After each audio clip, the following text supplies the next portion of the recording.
Thanks for doing this, man. No, I'm thank stoked you. to talk to you and hear your story and stuff. So, I was thinking maybe to get it started off, because I think I kind of need it as well. Just a little bit of breath work. Mm-hmm. What I'd like you to do is to, on the inhale, think of a word. Okay. Of that word, I want it to be something that's something that you'd want to be brought inside of you. Okay. Peace, grace, whatever comes to mind. Okay. And I'll do a count, 4 count. Mm-hmm. If on the inhale you peak before the count, just pause and hold. Same thing on the exhale, just pause and hold if you hit the bottom before the count. So what I want you to do is think of that word and say it in your head. Don't say it out loud. When I count down, 3, 2, 1. You got it? There's a word that popped right in. Yeah. Okay. Keep that word. That's going to be your inhale word. Okay. And the same thing on the exhale. For that word, what I want you to do is think of something you want to be removed out of you. Okay. Shame, bitterness, anger, lack of confidence, insecurity, whatever word comes. I just had this conversation on the way here Oh, for real? with a girl that's really amazing. She does podcasts. Okay. And the word was shame. Okay. Use it. It literally, as I pulled up, she told me to sit with that. Then sit with it on the breath work. Okay. Yeah. We'll go with that. Okay. Right. So what I'll do is I'll go, inhale 1, 2, 3, 4. Exhale 1, 2, 3, 4. So let's go and just close your eyes. Try to feel the body a little bit. Feel where the tension's at. Squeeze into the tension. Relax it. Let the shoulders kind of slump. Relax. One big breath in, just to kind of open everything up.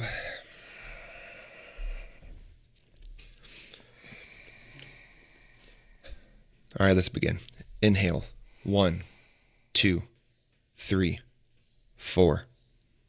Exhale. 1, 2, 3, 4. Inhale. 1, 2, 3, 4. Exhale. 1, 2, 3, 4. Inhale. 1, 2, 3, 4. And exhale. 1, 2, 3, 4. Now keep that cycle going of the inhale and exhale on your own. Remember to, on the inhale, bring that word back to mind that you thought of. We're not trying to push out other thoughts. We're not trying to forcibly remove other thoughts that come in. It's not a removal, it's a reminder. So as you're breathing, if other thoughts, other words come to mind, just remember the word that you thought of for your inhale and your exhale.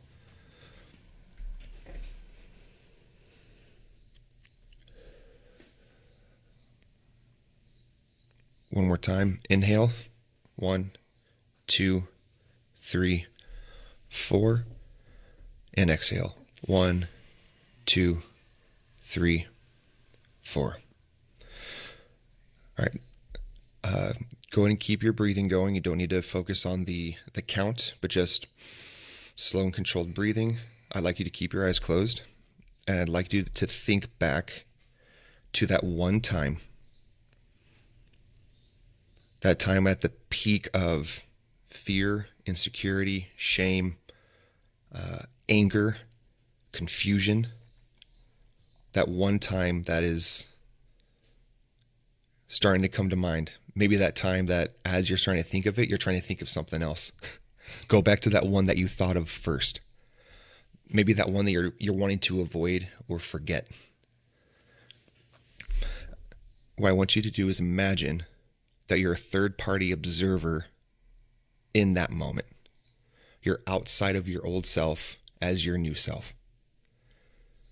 And you're walking through the scene and you see the old self. You see the Chuck at that time who was having a really hard time. Maybe wanting to give up, avoid responsibilities or whatever else it was. And as that third-party observer, I want you to look at the old self. I want you to remember what the old self felt. I want you to remember what the old self was dealing with, what the old self was being crushed by. And in your seat right now, I want you to, with that memory of the past, Right now, you are the current you. Across from you, sitting in my seat, is that old you. Mm-hmm.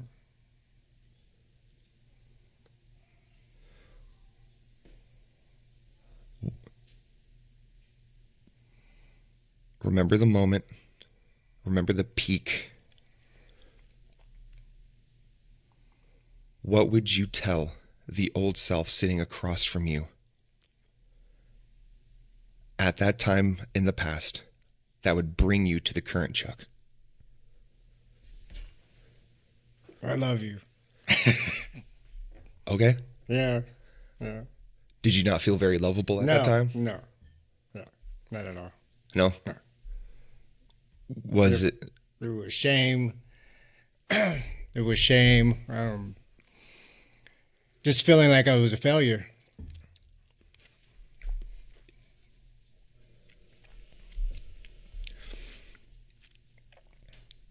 Was that being... Just feel like I didn't accomplish much in life. And Okay. I was really self-centered and just about me. Everything was about me. Blaming everybody else. And for everything bad that happened, or Yeah, just every outcome that wasn't... for every outcome, just where my life had went, I was just shamed. Like I feel like I wasn't worthy of anything. So I would self-medicate Yep. and seclude myself Yep. and act out and blame others, and nothing was ever my fault. It was everyone else's fault. But where I'm at now, I look back and go, well, I created all of this. It was me that created it all. It wasn't anybody else. Yeah. It was me. Yeah. And to add that on top of it was just too much, was way too much At the time? at the time. Yeah. Like, I'm not going to take it on as that responsibility. Right. It was me, you know, and I made some bad choices, and it led me down the path that I was at, and which was very unhappy. So in order to find that happiness, so I thought, Right. was self-medicating, and that was just a way of escaping and not dealing with it. And ultimately it just led to a place of just depression, and it ended when the change happened. I was sitting in a place in my life where I was like, well, this is just what it's going to be. Okay. And kind of like came to terms with, okay, This is the best it's going to get? this is the best it's going to get. Okay. Might as well make the best of it. Okay. And if you want to be in my life, you can be in my life. If you don't want to be in my life, that's just as good. So if you're going to be in my life, then you're going to accept all these bad decisions I'm making. And Oh, so you're having a conversation with yourself. Is that what's going on? with myself and just with people in my life. It's like, Okay. well, if you want to be in my life, well, this is just what it is. Oh, okay. And I think at that point, it wasn't even hiding it. It was just, this is my life. You want to be part of it? Cool. If not, I'm good enough just sitting with myself too and going through this alone. Yeah. At that time, I mean, So the last part of it was I was living in Texas. okay. I had gotten out of a relationship here in California and but I took off to Texas. Okay. No one's around. Now I could do whatever I want because nobody's around. No accountability. No accountability. And Texas, the cost of living over there is much cheaper. So it got me a little place and felt like I was doing something with my life. But Right. I was alone. And being alone with my own thoughts is not great. Yeah. It only made things worse. And just kept going down the rabbit hole of, yep, this is the best it's going to get. And let me just make the best of misery. Right? And that's what life was.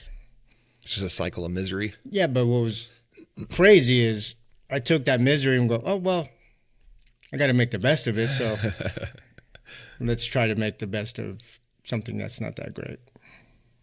And it started affecting my mental health, Right. my physical health, and ultimately was leading down a path to where it wasn't going to end very well.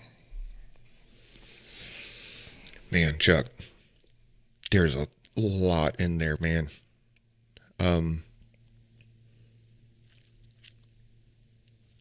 that cycle of misery, was it fueled by glimmers of hope and then disappointment? Was it by you just maybe self-sabotaging? What was that? You just said it. Self-sabotage. Okay. Anytime there was anything good and I was working towards it, I self-sabotage myself. Why do you think that is? Have you come to the understanding and the holding of that yet? Like to dissect that, I think that maybe my mind or myself was thinking, well, you're not good enough for this. Like, you don't deserve this. And it's always been that way ever since I was like 18. I used to work for CompUSA back in the day, selling computers to the government. And so they had like a corporate division. And within that division, I would sell computers and do stuff like that. And Okay. was always doing good in sales. Okay.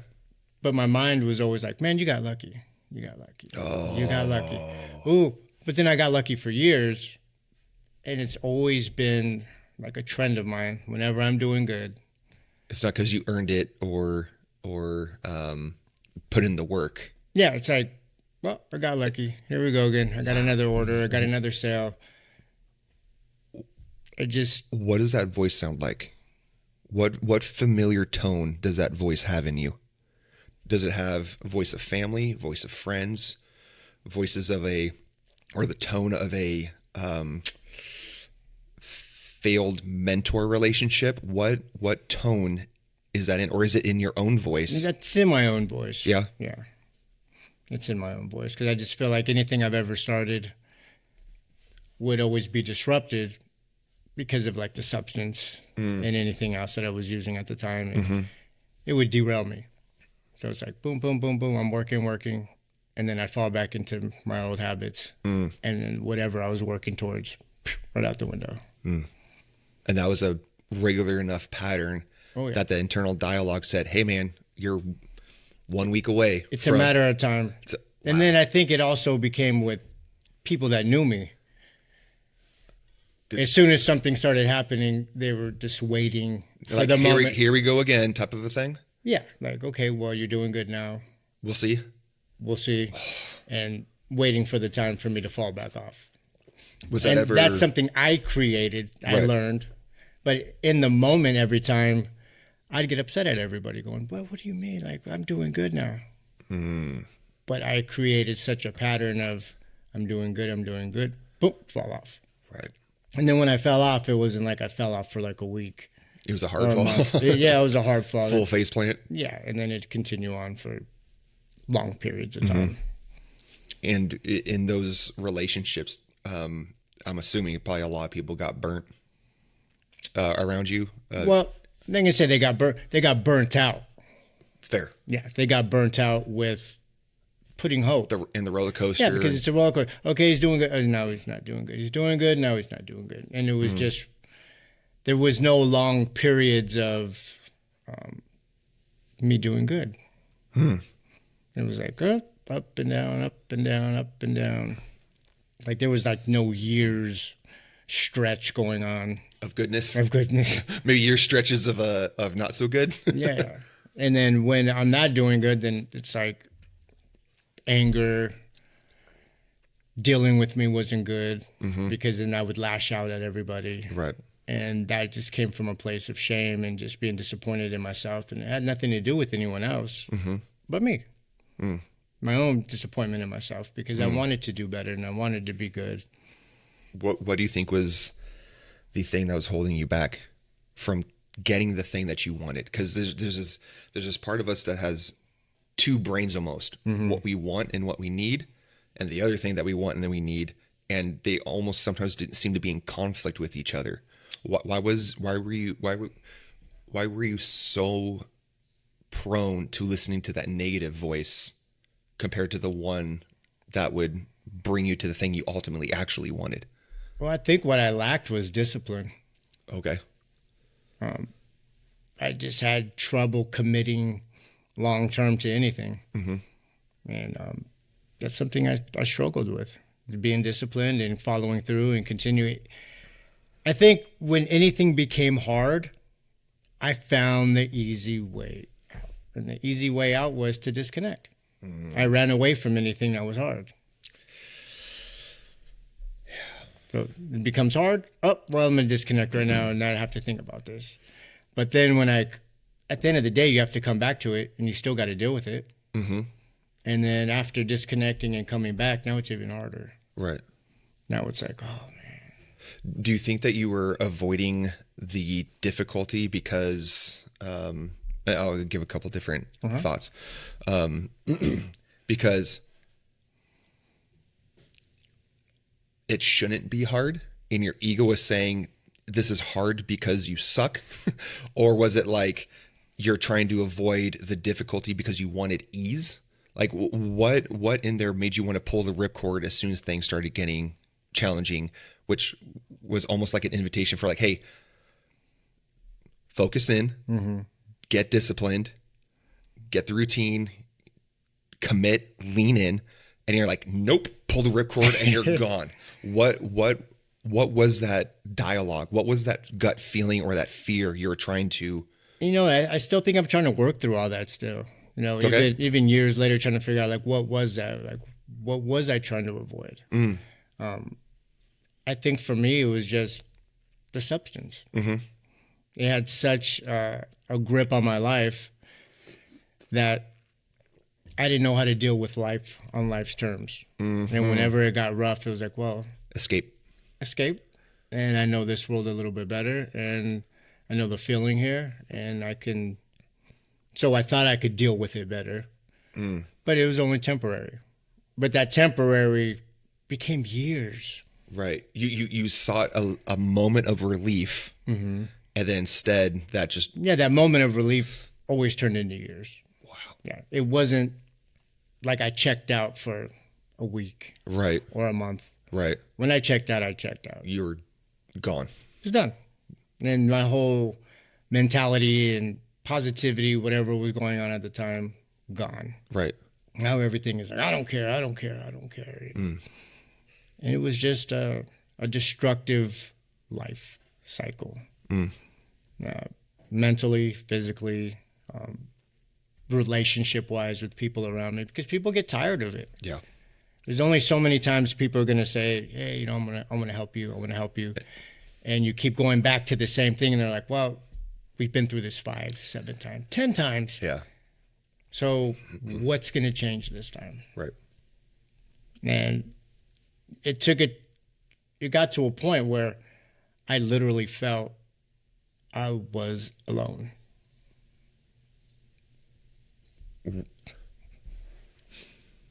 Were you...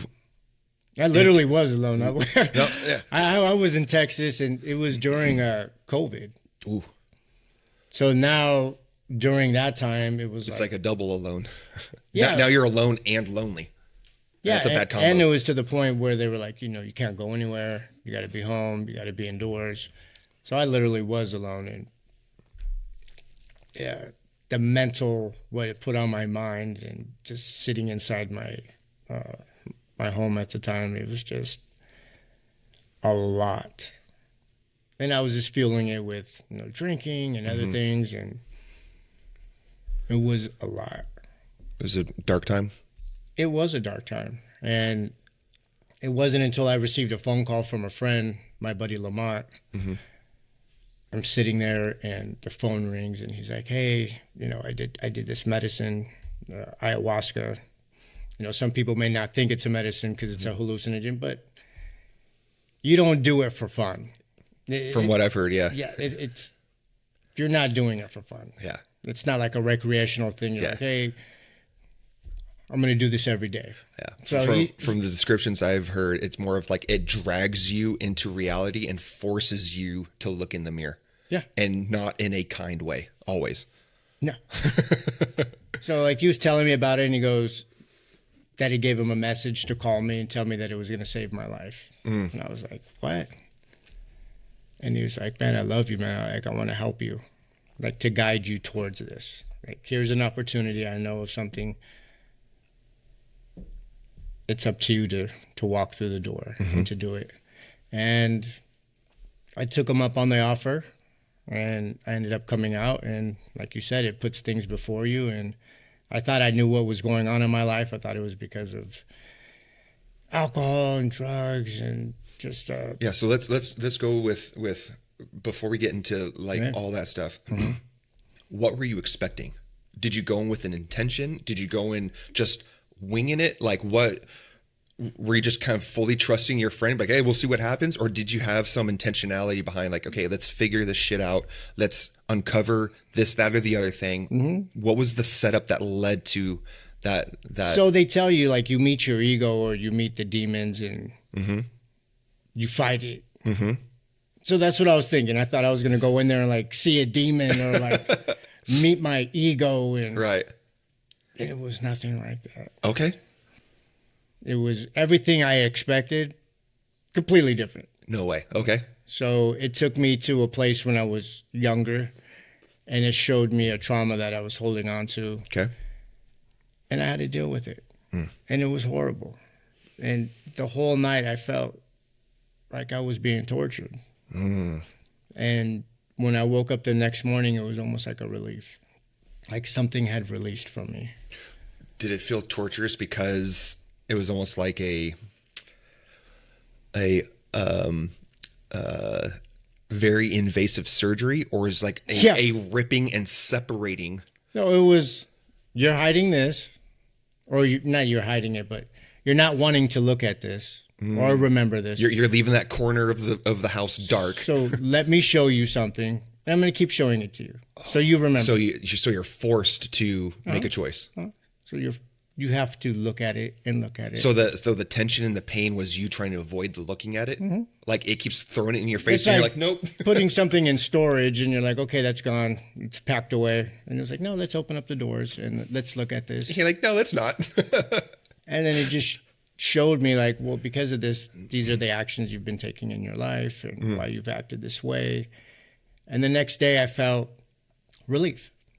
And the next night I went into the experience and it wasn't so evasive. And it wasn't so hard. Okay. And I was thinking to myself like, well, what is this? Like, it's nothing like the first night. Right. Then I hear a voice. And the voice was, I want to show you what love is. Because you don't believe in it. And that was something I used to tell them. I'm like, love is fake. It's BS. It's not real. It's just something people say. It's a reciprocal, transactional thing. Yeah, because in my mindset and the way of thinking was, I didn't feel the love. And that was just my own way of thinking, right? Not to say, because now that I look back, I had love all around me.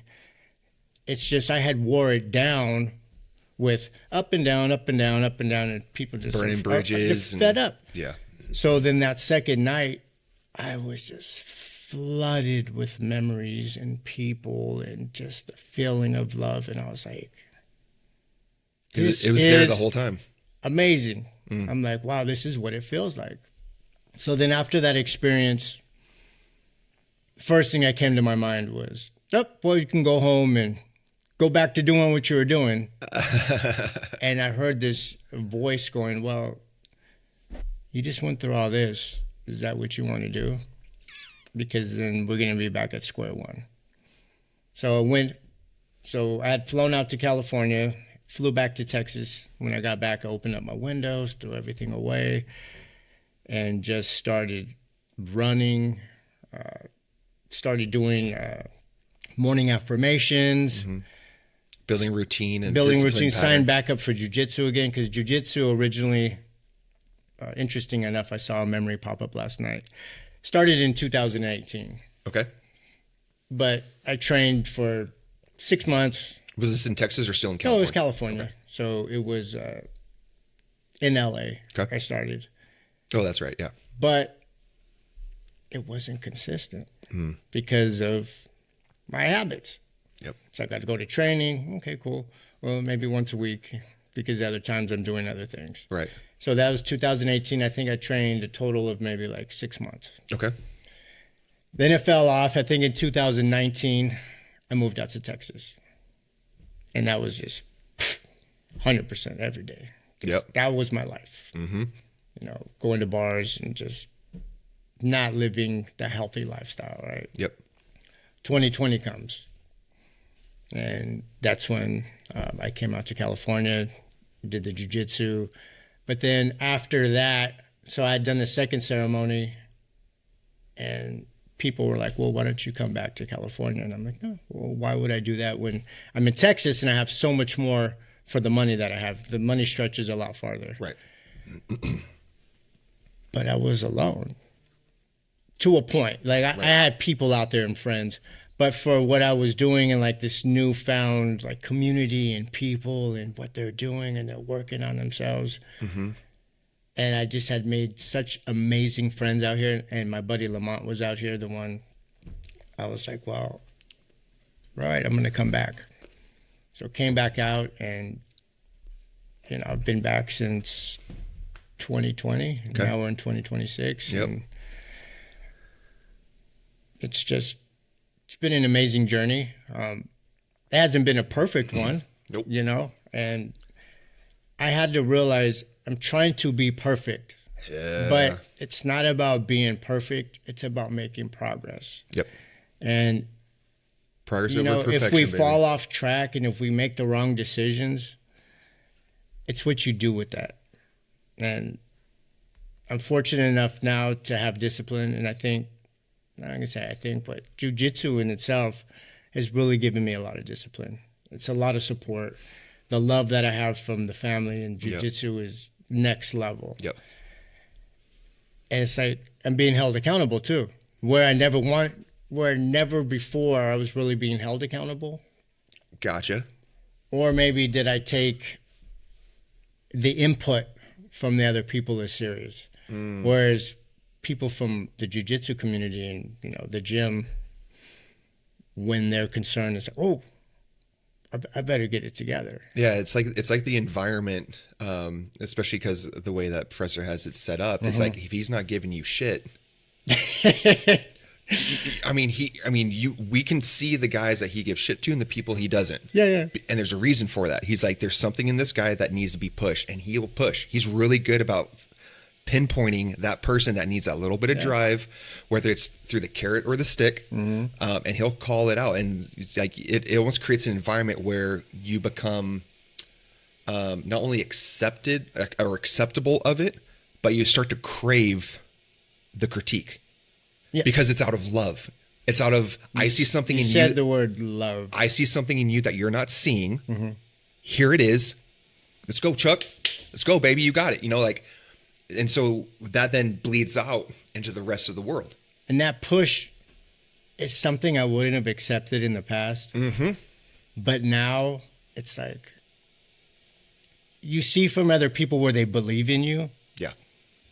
And like I was saying before, I wore down everyone so much that the belief in me, this was just from my perspective, whether or not it was true or not, that people just lost hope. It's like, man, this is a lost cause. Now, was that from their perspective, externally speaking into you, or is that your assumption? My assumption. Okay. Yeah.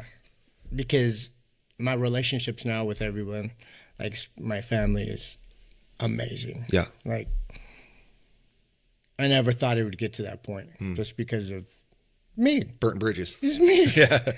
Yeah, I was always boop, boop, boop, boop, boop, this way you talk to me and what you're doing. And it was hard because, like, during one of the experiences, I heard this voice go, well, you think that you're such an amazing person. You love so much and you're doing this. And why isn't anyone loving me back the same way I love everyone? But then it showed me my actions and how I treated people and how I talked, or maybe was selfish and everything was about me. And like one example was like, have you ever asked anyone how their day was? And this was specifically with the person that was like helping me. Like they're always there for me. They're willing to do whatever.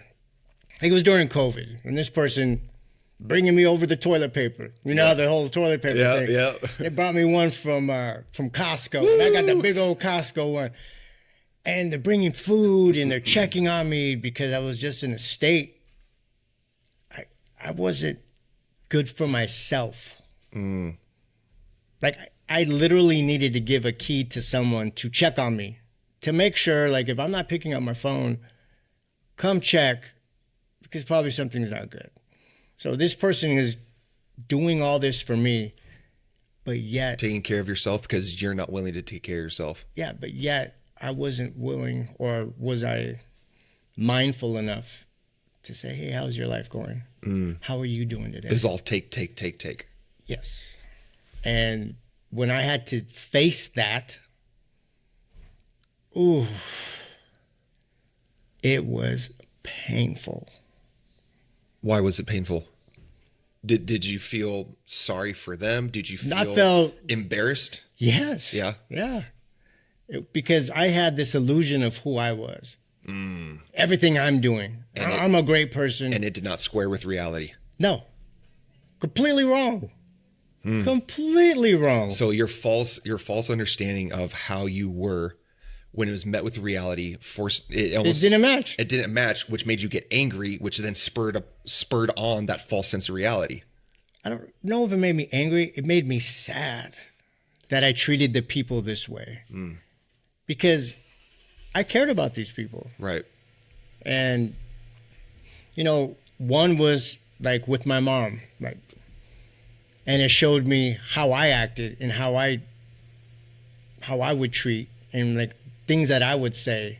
And it was like, why would you do that? Oh my God. It rocked me at my core when that happened. Yeah. It was I remember just crying during the experience. Like the pain that I felt was like, it's such a false sense of who I was, or who I thought I was. Right. And it was like, dude, like what you're thinking is just completely wrong. Was that pain? Because I know that pain when you're confronted with reality and the disappointment of how you've treated the people around you that love you and don't expect or ask for anything in return. And you take that and you consume it and then you give nothing back. And, but that pain, was it a different pain than what you've experienced before? Was it more of there's a pain that feels like it crushes us, and there's a pain that feels like it frees us. It felt crushing in the moment. Like, okay. Like it didn't feel freeing. Well, especially in the middle of the experience. In the middle of that experience, it did not feel freeing. It felt very crushing and just like. Do you think that was something that with the medicine, the divine, whatever was in the mix? It was trying to show you the weight and the gravity of what you were creating around you? Yeah. It showed me reality, but that reality, that crushing, then allowed for the freedom. Because then I was able to, it's almost like it shows you what you're doing, but then you're like a third looking in, right? Yep. Now you're able to see everything that's going on. Take note. Yeah. Once the experience is without over, the filter of bullshit or ego or any of that stuff. Yeah, and then having that hard conversation or bringing it up to whoever maybe came up and say, hey, this came up and I see that I treated you this way. I'd like to apologize. And it's coming from a place of sincerity. Right. Like, I'm really sorry I did this. And maybe running through different situations or scenarios where things have happened and bringing them up and talking about them and clearing it up on both sides. Whether or not it's received on the other side. That's not your problem. Yeah. But I feel like a lot of what has ever come up, I've been able to talk to whoever and clear it up and be like, man, I'm sorry for like treating you this way or the way that I've acted and I've gotten some good response on it. For some, they've said, well, thank you. I never thought I'd hear that from you. And it felt good for me. Yeah. Because it's like... It's another rock out of the backpack. Yeah. It's like, I don't know the word like making amends, but yep. Trying to clear up the damage created in the past and right. the way that they're thinking about you. And right. Because even if they're not necessarily thinking about you on the day to day, I like the rocks in a backpack analogy. We tend to carry bigger rocks for the stuff that we do. Like what's the word I'm looking for? We do it to ourselves, essentially. But when the actions we do affect others around us, we almost like force a rock in their bag as well. Yeah. And so that going back and making amends, it might not change the memory, but it removes a bit of a weight.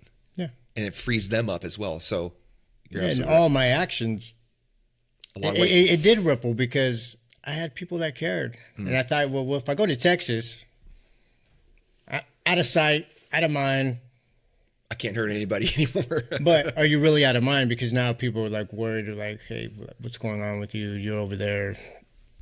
And then I'm just doing whatever. And in my mind, I'm not hurting anybody. I'm just doing my own thing. But I'm hurting myself. And by hurting myself, I'm hurting those around me. Right. Yeah.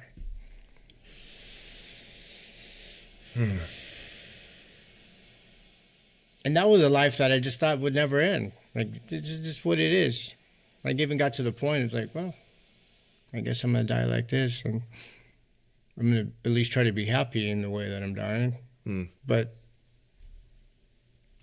I think I was lost in what is happiness, because it had went on for so long that it was diluted. Like, is there love? Is this happiness? What is it? If I'm coherent, this world is not what I know and is boring. It's almost like addicted to the chaos. Right. And the chaos is the thoughts and what's going on in the mind. And it was a crazy way of dealing with life. And just for me, other people have their ways of doing, but how my life was, it was not healthy mentally. Yeah. Was it did you just have like constant chatter in your head? Still do. Yeah. I still do. And the way that I deal with it now is, Jujitsu has just been an amazing tool. It's changed me as a person. It's helped me grow mentally, physically. Just being able to deal with things in life. It's like, well, I've done harder in the gym or like during tournaments. Yeah. I can get through this. Right. And meditating in the morning, going into nature, walking on the beach, going to places that are positive, and there's not negativity going on. I have to stay away from that stuff because it'll drag me back in, and I can have all this time of being positive, and just being around something for a short period of time can pull me mentally back. Do you feel like there's still that negativity hook somewhere in you that, because it can absolutely drag you back, but the only way it can drag you back is if there's a connection to you. Yeah. If it's not connected to you, no matter how hard it pulls, it's not pulling you back. Do you feel like there's still maybe a hook in you that could be pulled, that could pull you back into that negative spiral? I feel like there's a little hook. I'm gonna say like a big hook, but I think that I'm at a place now where I'm stronger mentally to where it starts pulling, that I can back out and realign and go, okay, more like a learning lesson. Because there's been times that this happened, and I've had to reevaluate what's going on. Like, am I bored? Am I just too relaxed? Like, what's going on that this is happening? Like you let your guard down type of a thing? I think that's what it is. Like, just getting too comfortable with where this life is going. Like, well, I'm good. Which starts the slip. Yeah. And I've come to learn that this journey, every day you need to be trying to move forward. The day you relax a little bit, you stop doing certain things, then the old ways can pull back in. I feel like you have to be working toward, for me, how about this? For me, I need to be working towards something all the time. Well, I think it just comes down to the intentional life versus the unintentional life. Yeah. Because me, doing nothing. That is, Whew. I know that one. Yeah. And I think I've come to realize recently, like during this year, if I get bored, then it's like I'm seeking something else. So I need to find and need to focus on purpose. When I have purpose, Something just popped in my head, and I want to explore this, and this might be completely wrong. But just something that popped in my head because something rings familiar with conversations I've had and things that I've dealt with and lived with before. With the boredom and the because I'm the same way. Like if I'm not intentional, dude, the voice starts to get really loud and very chirpy and starts to talk a little bit of shit, it starts spiraling like, dude, you're not doing enough. You're not doing good enough. Like all that stuff starts amplifying. And one of the things that I realized is that even when I'm alone, I'm lonely because I don't like the person I'm with. I don't like me. Yeah. Is that a voice that is like you're I'm just curious is if through this entire process, have you forgotten or have you forgiven every bit of Chuck? So interesting enough, there was an experience that I did. And what came up was, I need you to forgive yourself. Oof. You're like, but I'm a dirtbag. And I didn't even know like what that really meant. I'm like, forgive myself for what? And it was the hardest thing. Why? I don't know. It just was like, what, and we don't have to get super specific if you don't want to, but what did you not want to let go of? What did you not want to release you from? What did you want to rub your face in? I think maybe it was just like the disappointment in life.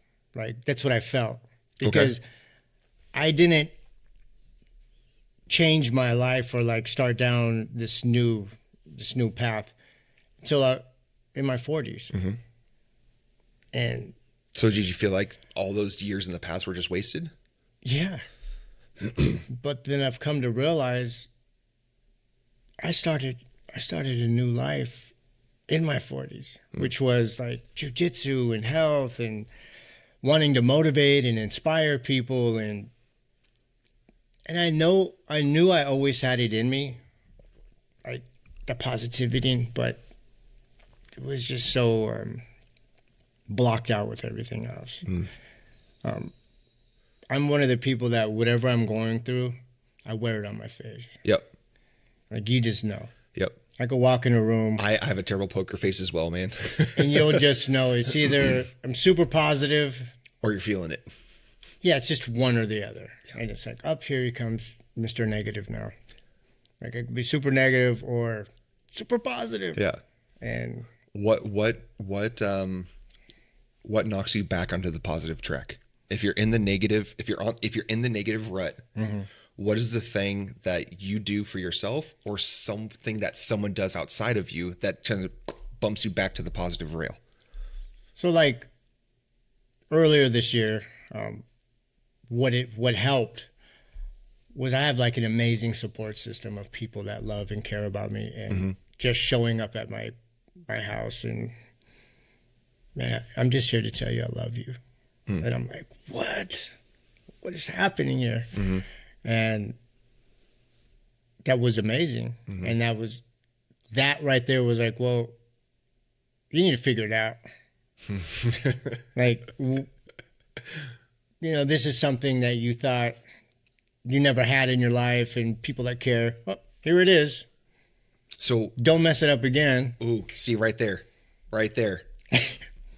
Why is that the first thought that pops in our head? Does that come back to you don't feel like you're worthy of that love?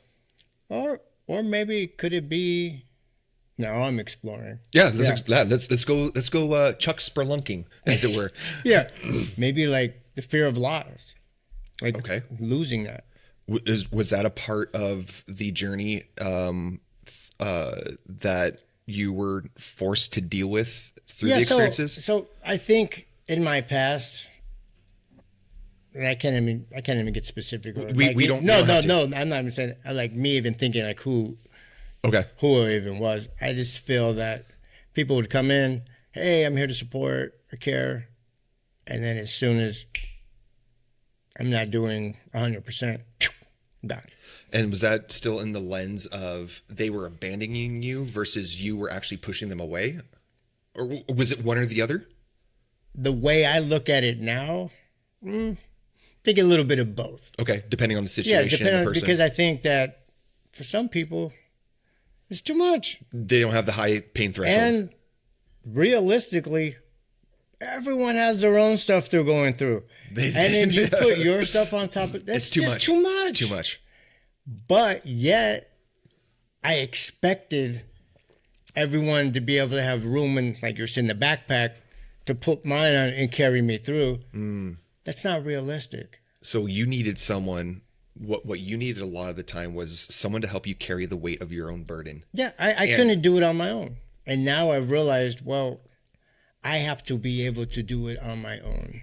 And it's a plus to have the others around you, which helps out even more. I relied too much. Like I needed love. It was always I need. Well, now I've come to realize, well, it comes from here first and then goes out. And like I said, like I've had to readjust a couple times this year, and every one of them is a learning lesson. Do you allow it to hold you down, or do you rise up higher than you were before? And I feel like the experiences have brought me to a better place. And it's like my buddy Alex, he has a great, I can say a phrase, or what he says is, what is your why? I think that's what, if I say it correctly, sorry, Alex, if I got it wrong. But like, what's your why? Like, why are you doing this? And I just have to come back to, well, because I want to be happy. I want to motivate other people.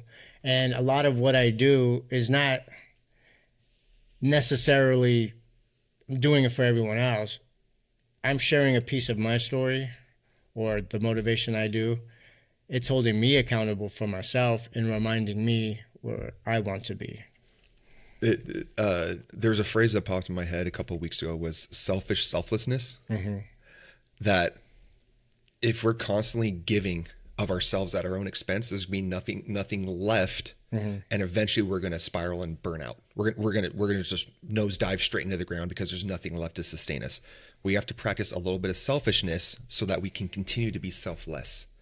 And that's kind of what you're talking about, is like, I need to give in a selfish way, because that's going to continue the momentum so that you can continue to motivate, continue to love. And I feel what you're saying, that burnout, because at the beginning of when I started doing my motivation videos, it was every single day. That's a high bar. Every single day. And when you miss that one day, it's like the shame. Yeah. And I think it went on for a couple years, every single day. Okay. And it's evolved from where it started. It was like affirmations. Okay. It was me just always saying. And then I changed from that. Now it was like quotes and things. But it was every single day. And then from there, it was like, okay, let me do a Monday, Wednesday, Friday. And then from there, I was like, let me do a Monday, Friday. And now I try to do them on Mondays. But I also don't want to force it. So a lot of what I share and when I do my videos, it's like I'm usually driving. I get a topic that pops in my head, or like what's going on in my life at the time, and I'll be driving and do a voice note. That's what it is. And then I'll go home and sit with it and try to reword it and figure out what does that look like to share. And then that's where it comes up now. Okay. And even once a week can feel like, oof, because maybe some weeks I'm not having that inspiration, or things are coming Right. up. So, like, to that point, I was feeling the burnout part. Yeah. Because it was just... And it almost became like an obligation instead of... You just said it. Yeah. Yeah. I felt obligated. And then you couldn't rise to the expectation. It was a self-imposed obligation and expectation that you were incapable of achieving, which then points to, see, Chuck, you're not good. You're not this. Like, it starts feeding that voice again. And I resonate with that. Yeah, absolutely. Oh, I resonate with it. That's why I can identify it, man. Yeah. And so now I do my best, but I'm sharing from when it comes up. Yep. Yeah. And if things aren't going that great, I'm not going to continue sharing. And then we'll go back inside and go, okay, I need to self-reflect and work on myself a little bit and come back out when I'm back on track. Do you think it'd be beneficial to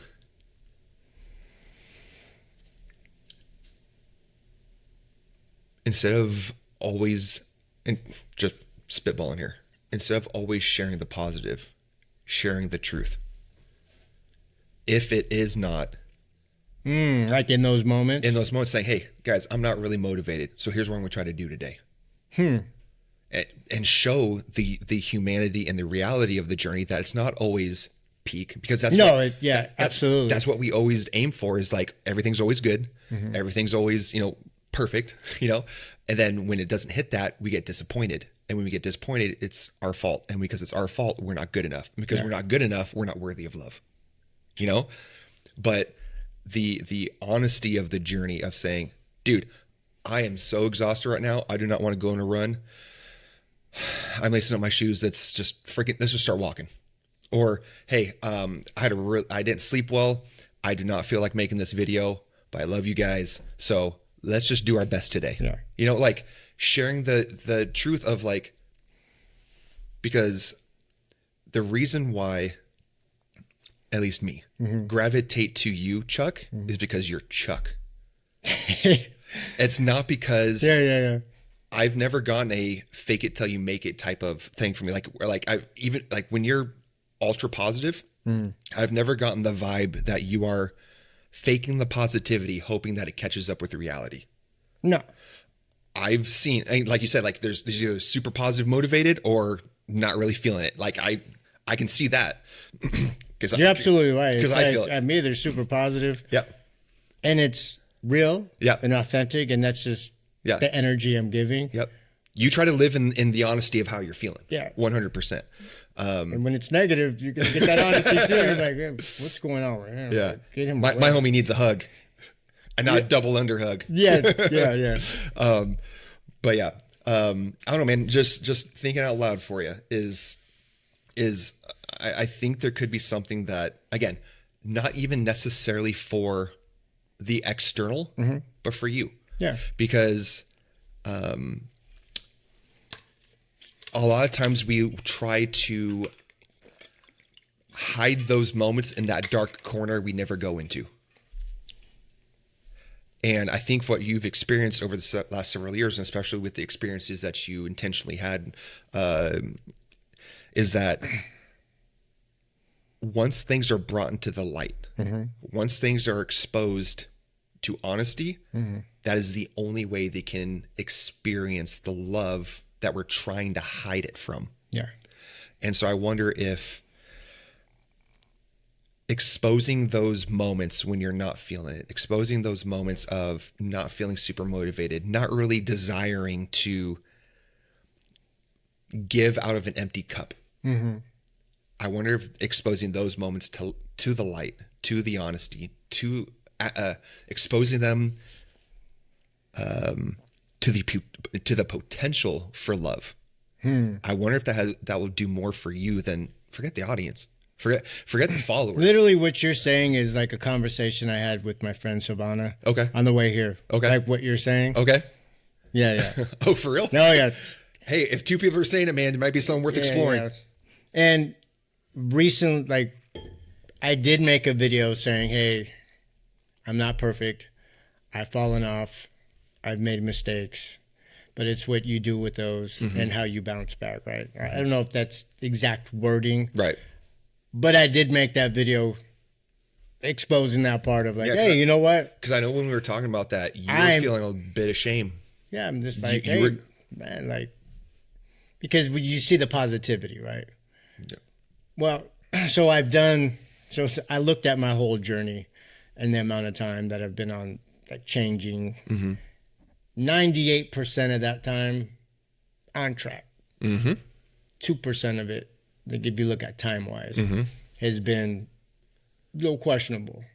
And I bet your mind tries to flip that 2% has 98% weight. Yes. Because then it's going back to trying to be perfect rather than looking at, well, look at your progress. Yeah. Because if we look at the flip side of what my life was, night and day. I don't even think that there was 2% that was even on the right track. Right. And it wasn't that, I'm out there like harming. It's just the battle with myself and every day. And it's like, oh, you know what? I'm just tired of this. I don't even want to be here anymore. And just dragging everyone else down because you're just negative and mind getting stuck on old things and just repeating. It's like, dude, that happened 5 years ago. What do you keep talking about? Because the mind was just stuck and kept ruminating over and over and over again, which justifies. It's like a mental illness. Like, just kept talking about things, and then after you're like, why? What is wrong with me? Like, why am I talking about stupid things and bringing it up and ruminating on it? Right. Yeah, but now focus on the positive. I do my best. I show up and try to do my best. And I don't know when it was, but there was a time where I was in another experience, right? And it was like, I need you to take a moment to look how far you have come. Because as you continue down this journey, you always set another goal and another goal and another goal and another goal. You're always you're always chasing for something more and more and more. But yet, do you stop and look behind you? Like, I guess the example would be like a mountain, climbing a mountain. I was just about to say, the visual I got is that you're constantly chasing the next peak without taking the opportunity to stop at the peak you're on and be like, wow, what a view. Exactly. And when I did, I was like, whoa. It's like, because never before did I think I'd have the life I have now. And, it's not the life. When I say that, the life I have now is the amazing people I have in my life, the amazing Jujitsu family I have, the friends that I've met through competition, and those brotherhoods are just amazing. Like, these bonds you meet and the people, and it's amazing. And just having the love and the happiness.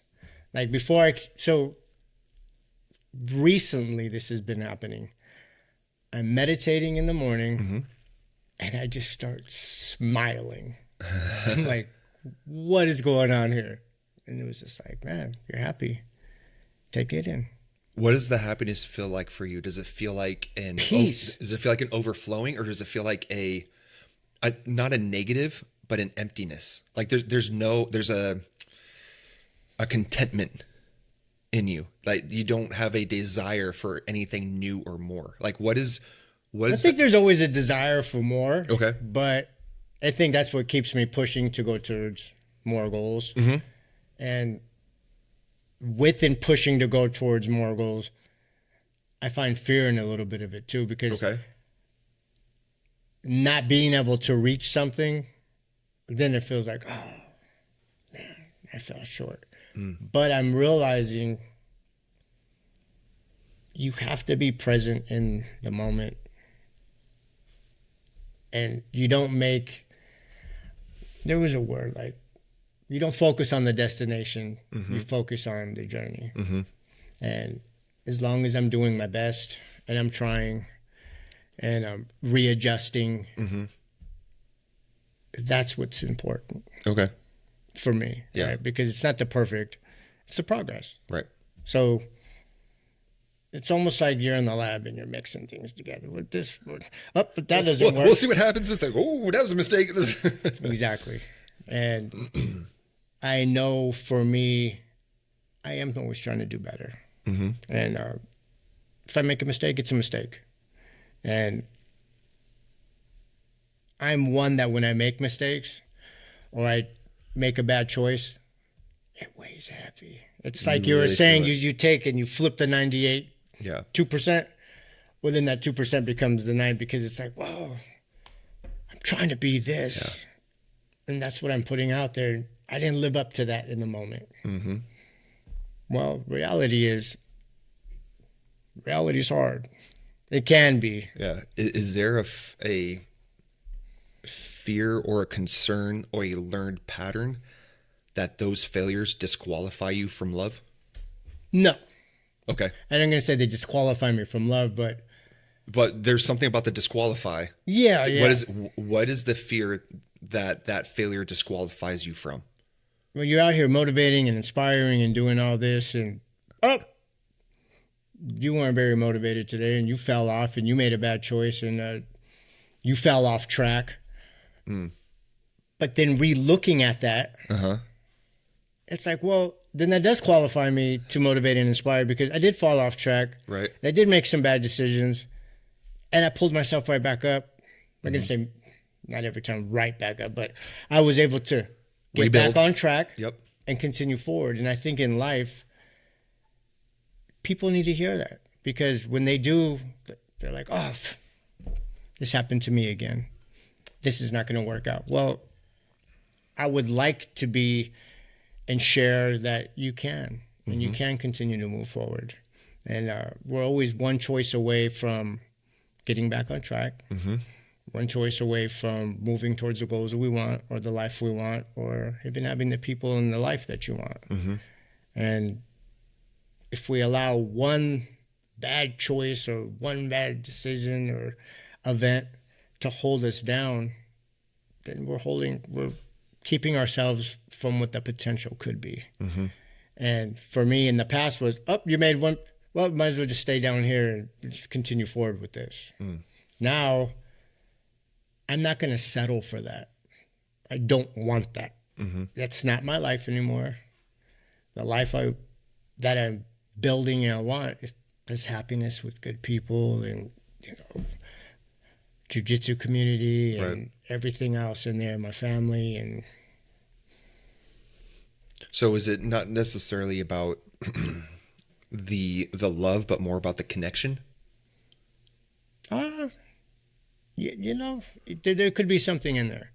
I don't think I had a lot of connection in the past. It's just, I think because I was so disconnected. So how could I be connected or have connections? Because there's a major disconnect between yourself. And just my mindset, it was bad. Right. I didn't even know what reality really was.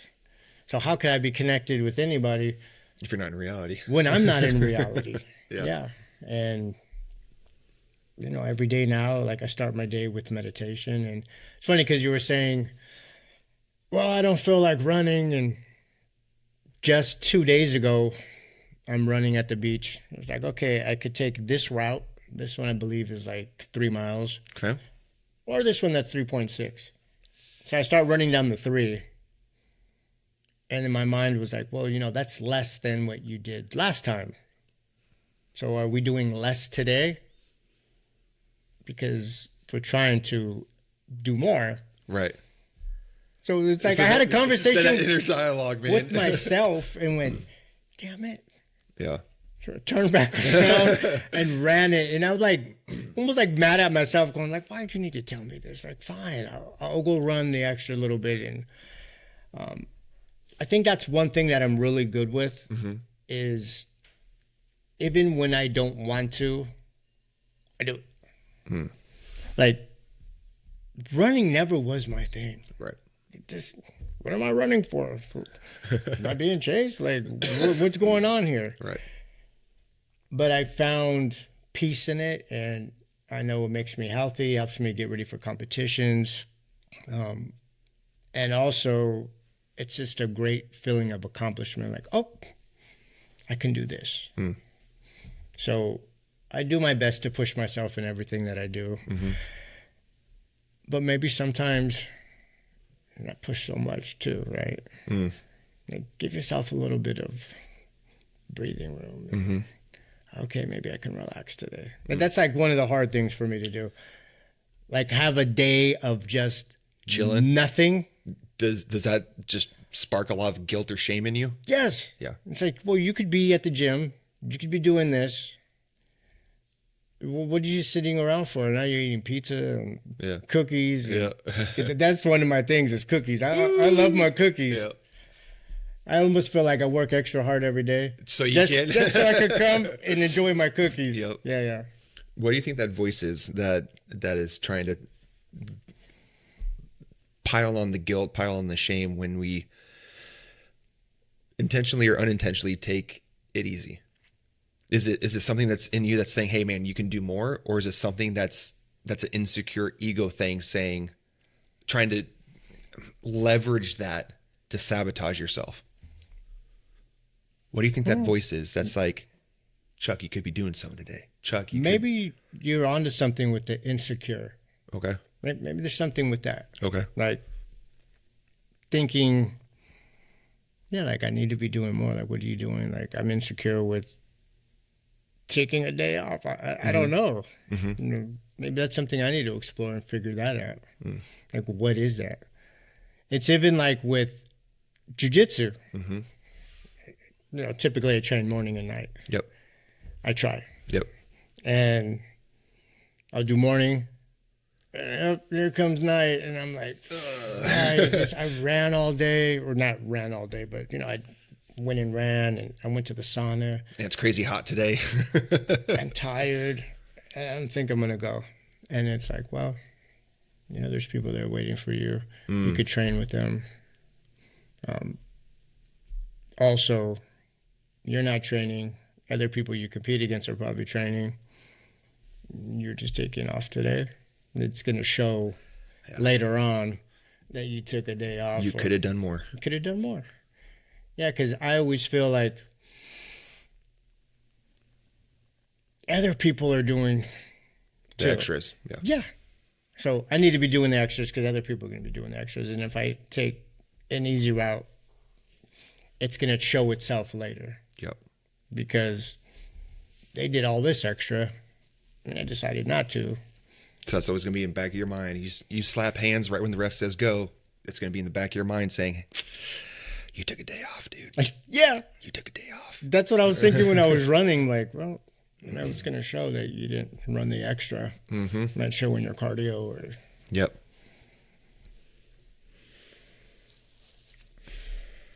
So there's something that you said, and we don't have to necessarily get into the specifics of it, but I'm just curious about the themes that of the childhood experiences that kind of led to those patterns later on. Again, we don't need to get into the specifics of things, but I'm curious about the childhood patterns that you learned, either through internal dialogues, external forces and conversations, whatever, that kind of, was there a direct correlation between your patterns as an adult versus what you learned or experienced as a kid? I would say as I got an adult, as I became an adult, these patterns just became more apparent. Like I just started lashing out more. Okay, so as you grew, the intensity increased? Or the things I was doing, I just started getting drinking more and doing other things that just completely derailed me. Because I think I have the same personality where we're always chasing more. Yeah. And if that is pointed at the wrong thing, that can get ugly quick. Yeah. Because it's almost like, I know for myself, I have an addictive personality. I have an insatiable appetite, which meaning like I'm never full. No matter what it is, I always want a little bit more. just a little, whatever it is, good, good and bad. I know just exactly what you mean. I just want a little bit more. Yeah. But if that's pointed at destructive things, distracting things. Oh, 100%. And those are usually the ones that taste the best. Yeah. And what's funny is people say that about me. You have an addictive personality. You're addicted to jujitsu. I'm like, well, is it addiction or is it a passion? Right. And either way, it's a positive thing. And it's a healthy one. Yeah. Because I've heard people, oh my God, you're doing so much jujitsu. You're doing so much jujitsu. You're addicted. See, now you've just taken one addiction and replaced it with another addiction. And now, okay, well, I look at it as a passion. Yep. You can say it's an addiction. Right. But it's also a healthy one. Yeah. So what are we talking about? And I guess that's all to who you're speaking to as well, too, because they're like, well, really? Because injury-wise, or you get injured, you get hurt, you're putting yourself in a position. But also, they've never tasted the bug of jiu-jitsu, so they don't know. They don't know. Right? It's funny because they were like, everyone that does jiu-jitsu, that's all they talk about. There's a reason for it. Yeah, it's all they talk about. Jiu-jitsu, jiu-jitsu. I hear that from everybody.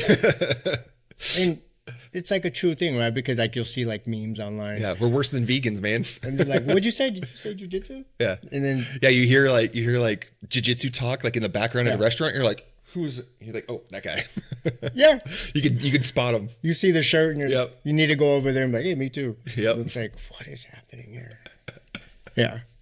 But it's such a positive thing, and like the community behind it is amazing. It's so supporting. I have the support that I get from the community, specifically, but I will say the community, because I have brothers out there that I've met in competition and stuff, checking on me. Hey, what's going on? We message each other. Yep. But the gym itself is just like they really care. Yeah. They care. Yeah. If you're not there, well, this isn't normal. Usually you hear what's going on. Isn't it wild that like if you miss sometimes if you have a regular pattern, especially like your pattern, because with the 2-a-days, sometimes 3-a-days of being at the gym, which that was my beginning part of my journey. You mentioned that yesterday. Yeah. So like early on when I first started, I was there 2-3 classes a day because I had the luxury of being able to do that at the time. And that's what people say.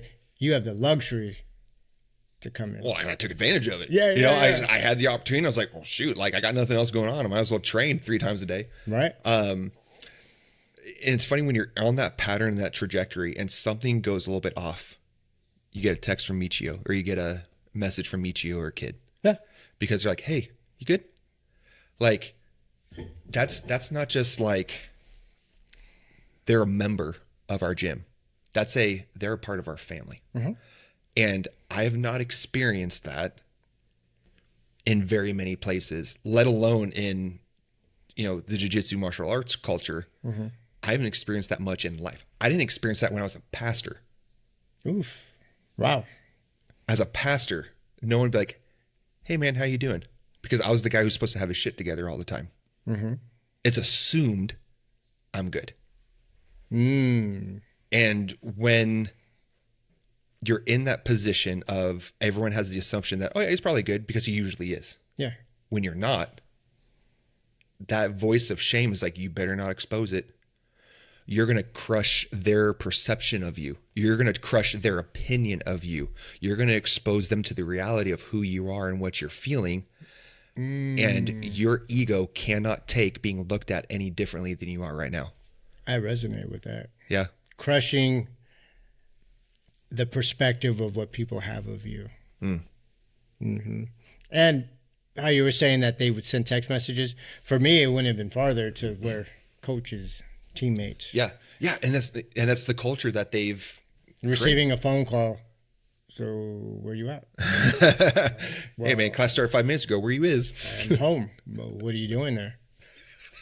What's going on? Like, why are you not here?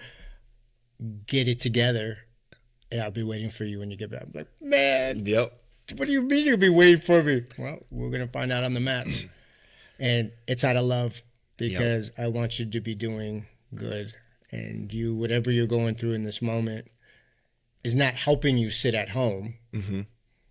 You need to be in here.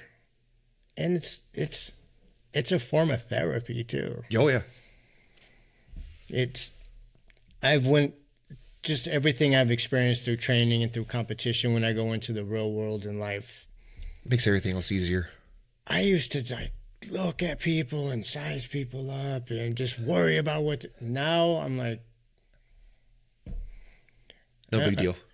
Yeah, I don't know if I want it. Yeah. Like I was almost like I was looking for it before. Yep. Now I'd rather not. And so what are you looking for now? When I'm out and about? Yeah. Like what's the thing? Because no, I went through that phase as well when I'm walking through, like, I can kick that dude's ass, can eat that dude's ass. Like you have those thoughts of like, but I totally resonate with that as well. It's like, especially after training. I would say when I was going out, it was like an insecurity type thing. Okay. Yep. And in the past, I did get into like a lot of altercations. It was usually because you got something to prove. We got a bar, you're drinking, and whatever. The insecurity starts speaking a little bit louder than. Yeah. And it wasn't like I go out in public, I could beat this guy up. It was maybe feeling insecure, like, what if this guy said something? Would I be able to defend myself? Okay. Or I don't want to feel like this person is over me and talk down to me. Now when people are in public and they say things, I'm just like, well, whatever. Yeah. Like there's been a couple occasions where someone's doing something and I come to realize it's not even me that they're worried about. They're just lashing out at the world. Out of here. Yeah. Yeah. And I think that was something that I started to learn prior to moving out here.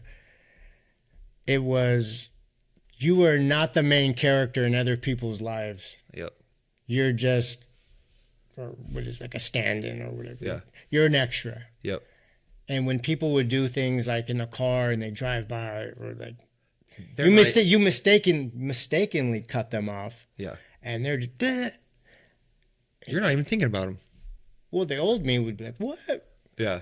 Now it's, dude, like, they probably have something else going on in their life. And it's changed so much because you feed that energy when people are doing that. Well, now you're becoming part of it. Mm-hmm. Because not, but if you kind of deflect, it just moves its way around. Because I've seen people like in public, they're screaming, they're looking at people. Like, what? Just. I think a lot of that comes from people try to inject themselves into other people's story. Yes. Because they hate their own. Well, I used to just think that I was like the main character in everybody's story. Like they're just sitting around thinking about me all day. I'm just so important in my life, and they're just sitting around like, what Chuck is doing? And I realized, this is how I looked at it. It was like when I see things happening, do I really start going and talking? And it's like, it happened and moved on, and that's it. And I'm like, dude, that's just what happens with me too in life. Like interactions with people, whatever. They got their own lives and things. And I think for a long time I didn't realize that people have their own. Because I realized I have my own life, my own things I'm dealing with. I'm not even thinking about other people. Because I've had people like message, oh, what's going on? I'm like, what? I don't even care. What are you talking about? Yeah. And then I realized, well, that's the same when I'm building a story in my mind as if I'm being judged. Now that's also another big thing, like feeling judged. Yep. Don't like it. And I still think I'm working on that now still. And I don't know if anybody really likes to be judged, but I have some friends, they don't care. You think whatever you want. They're like, have at it. Think whatever you want. I don't care. I'm like, how do you do that? I'm like, you start thinking something about me. I'm like, well, that's not true. Like, why would you think that about me? Does that naturally go to the defensive or looking as an opportunity for clarity? Like in your mind, if someone has a defensive, if they have a false sense of who Chuck is and how he is, you immediately get defensive and try to. I think the old me would get like super aggressive, defensive. Possibly, okay. But like maybe defensive or hurt or like feeling not really seen in the right light. Because then having to clarity, right now you're trying to unweave that. No, is it the you have the fear of being misunderstood because they're seeing who you really are, and you don't like the fact that maybe their assumption or opinion of you is reality? In the old Chuck. Absolutely. Well, yeah. Yeah. They didn't know me because sure their opinion and what they were thinking was probably truthful. Yeah, it was like, man, look at the way he's living his life. And I'm like, what do you mean? Like, I'm doing great.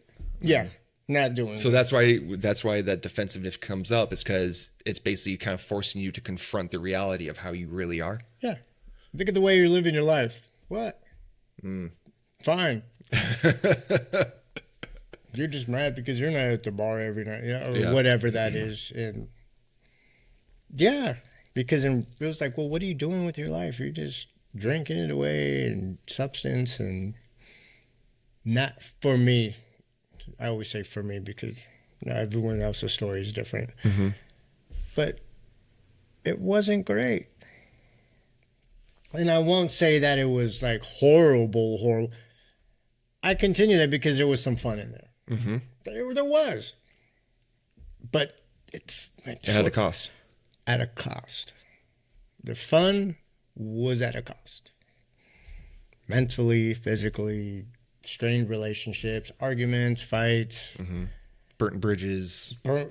Just not happy, waking up in the morning like... feeling 40. Yeah, here we are, another day, just... And once I was able to get to that point of where I could wake up and be like, cool, this is where I'm at. I think in life, I would have wanted a lot more. Having a house and all this other stuff and kids at my age. Well, it didn't happen, but you know what? I look at what I have now, and it's a lot more than I thought I ever would have. And I'm happy with that. Am I trying to make even more? Or no? Yeah. Earlier this year, I took the semester off. It's just things were just getting a little overwhelming for me. Mm-hmm. And this is where I had needed to reevaluate and figure out what I want to do.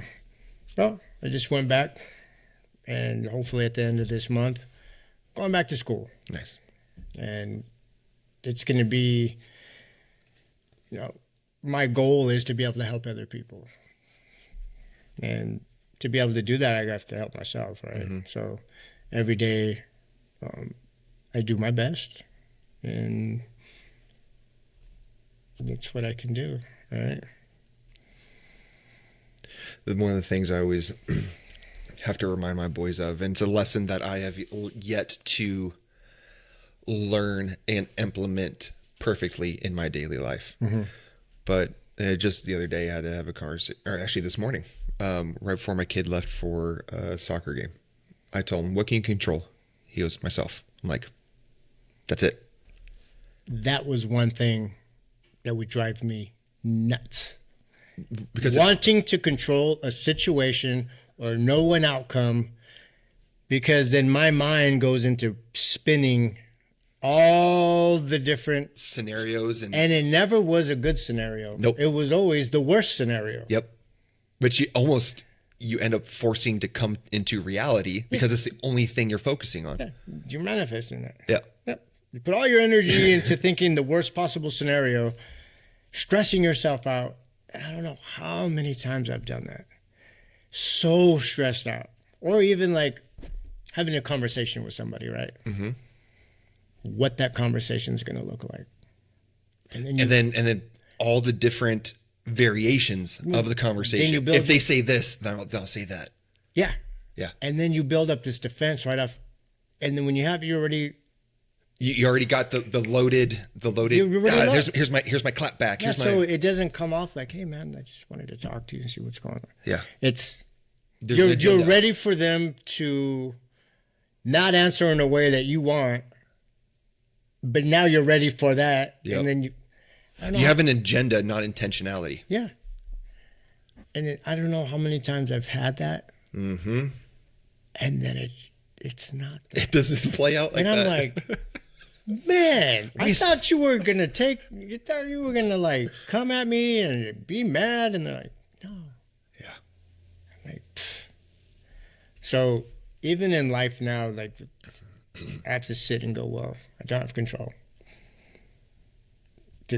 over the moment. Right. And that was one of the things that I learned through an experience of my own was that came out of it was control is an illusion. And our desire to control the outcome is usually where it brings about the thing we fear. So out of that fear, we're trying to control the end state. But our attempt to control the external usually ends up driving us right to the very thing we fear and we're trying to avoid. The only thing we control is here and how we respond to the things around us. That is it. And I did not want to hear that. No. I did not want to. I want to be like, nah, that's not, nope. Because then it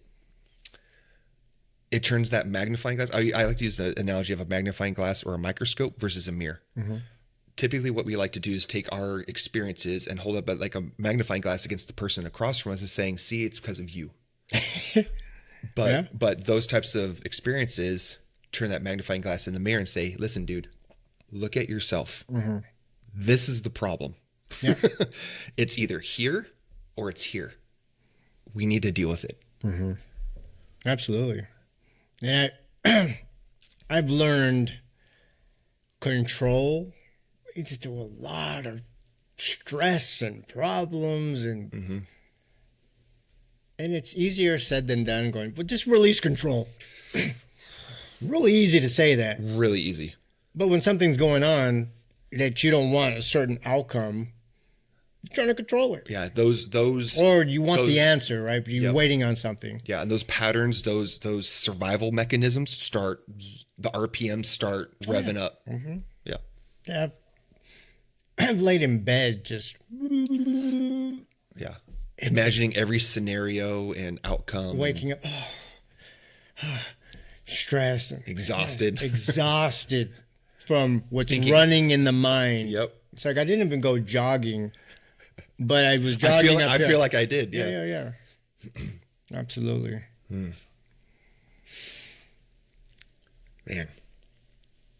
So where else should we go, Chuck? What corners are not lit up? What shadows are still? I feel like I could do more with so I've come into like, what is my purpose? Okay. Right. Going through everything I've went through, how can I use that to motivate and inspire other people? Because ultimately, I don't want to tell anybody what to do, but I'd like to lead by and show people like, hey, you can have more and you can find happiness. So what does that look like? And a lot of people said, you should be sharing your story. You should be out there. And my story's still developing because it's still being written. Yeah. I mean, like, never going to be perfect. Like, I could always use some more work and, pick myself back up and keep going. But how do I put that in to share? Right. And I think that's like where I'm at now. Like, I had started a book a while back. Nice. Which is 101 Ways to Get Your Day Started Right. Okay. Which is basically taking my morning motivation videos, putting them into a book where people could just open up a page and that's like their daily, okay, cool, I got this. Gives them something to help start the trajectory of their day. But then working it in, how does that look like in speaking engagement, getting out and talking to people? So that's where I'm at now. I almost feel like it's like the fear of failing in that. Like, if my share is what I'm sharing good enough? Is it going to motivate people? Is it going to inspire? Or is it just going to fall short? And I think that's where I get stuck with, is like, feel a failure. You don't want to fail at doing this. So like my book, I think I got up to 85. Nice. Out of 101. It's only 16 more. And it's just sitting there. Right? Is that the right math? 16. Yeah, 16 more, man. And it's just sitting there. Why? I don't know. What's the fear of finishing it? That you got to put it out there? That's not going to be received? That it's not going to be celebrated? It's not going to have the value that you put into it? It's not going to be as impactful and meaningful to someone else? A lot of those sound about right, yeah. That and... is it the right time yet to put it out there? Because I want to make sure that where I'm at in life, solid and good. Why? Because then I feel like that I'd be sharing from a place of. So you want perfection?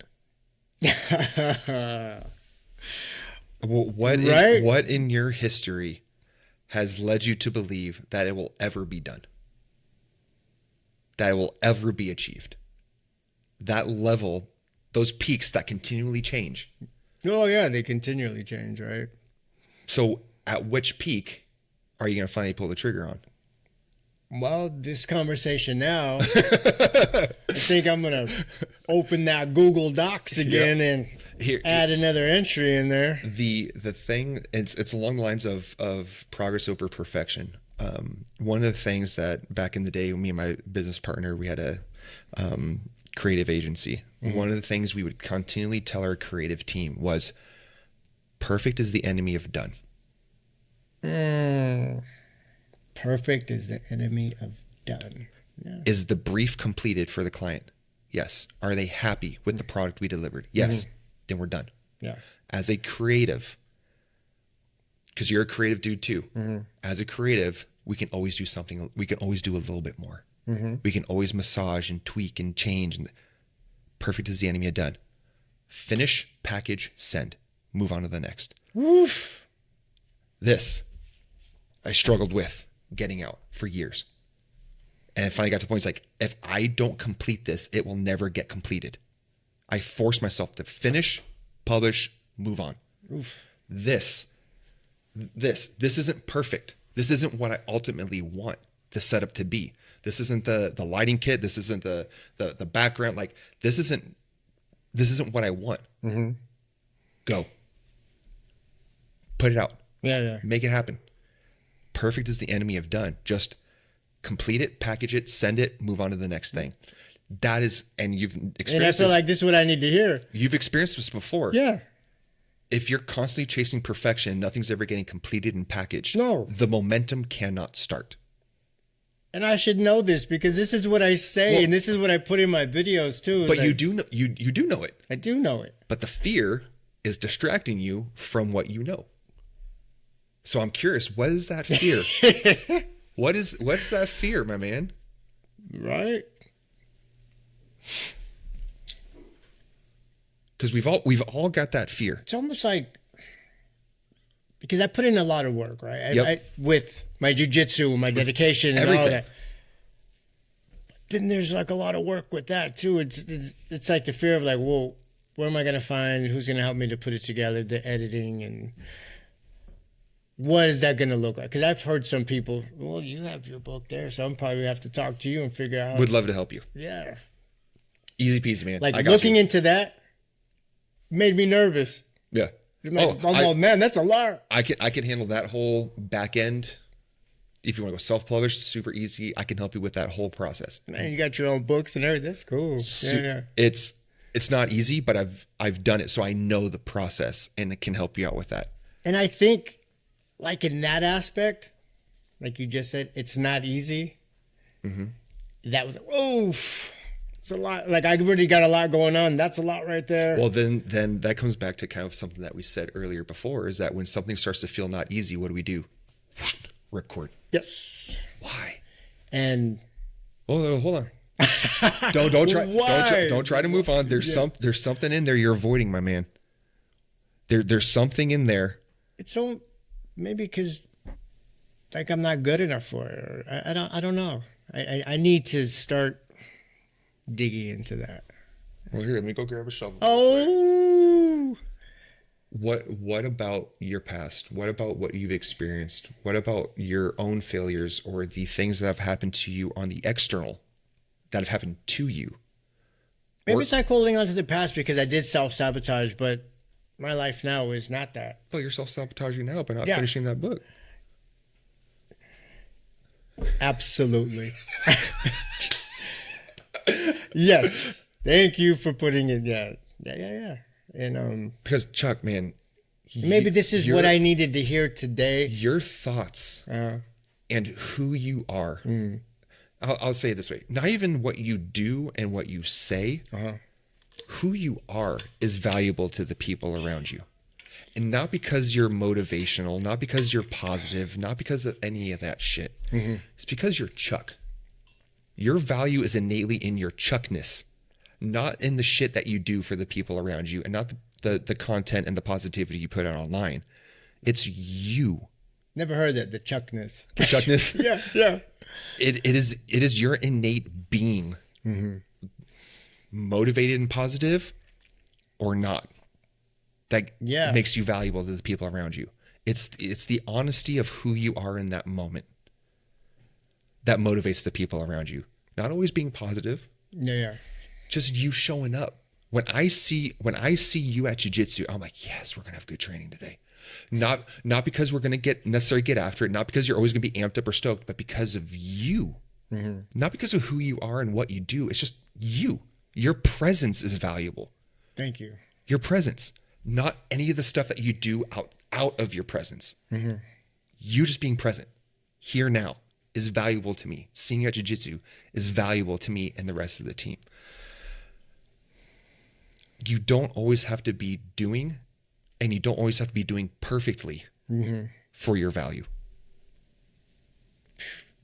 It's deep. Because it almost goes back to like what you said about letting people down of their perspective of you. So you're trying, not but me, trying to hold this high standard of myself to be seen as like how good I am. Please don't look at the real me. Look at this version of me I want you to see. But the reality is, I'm saying everybody, me, I'm not 100% perfect, but am I the 98%? Yes. And I think that was just a standard I was trying to hold, like, oh, I'm great. And then the counter to that, though, is when you don't allow people to see the honesty of the 2%. Yes. That 2% gets more weight than 2%. Oh, yeah.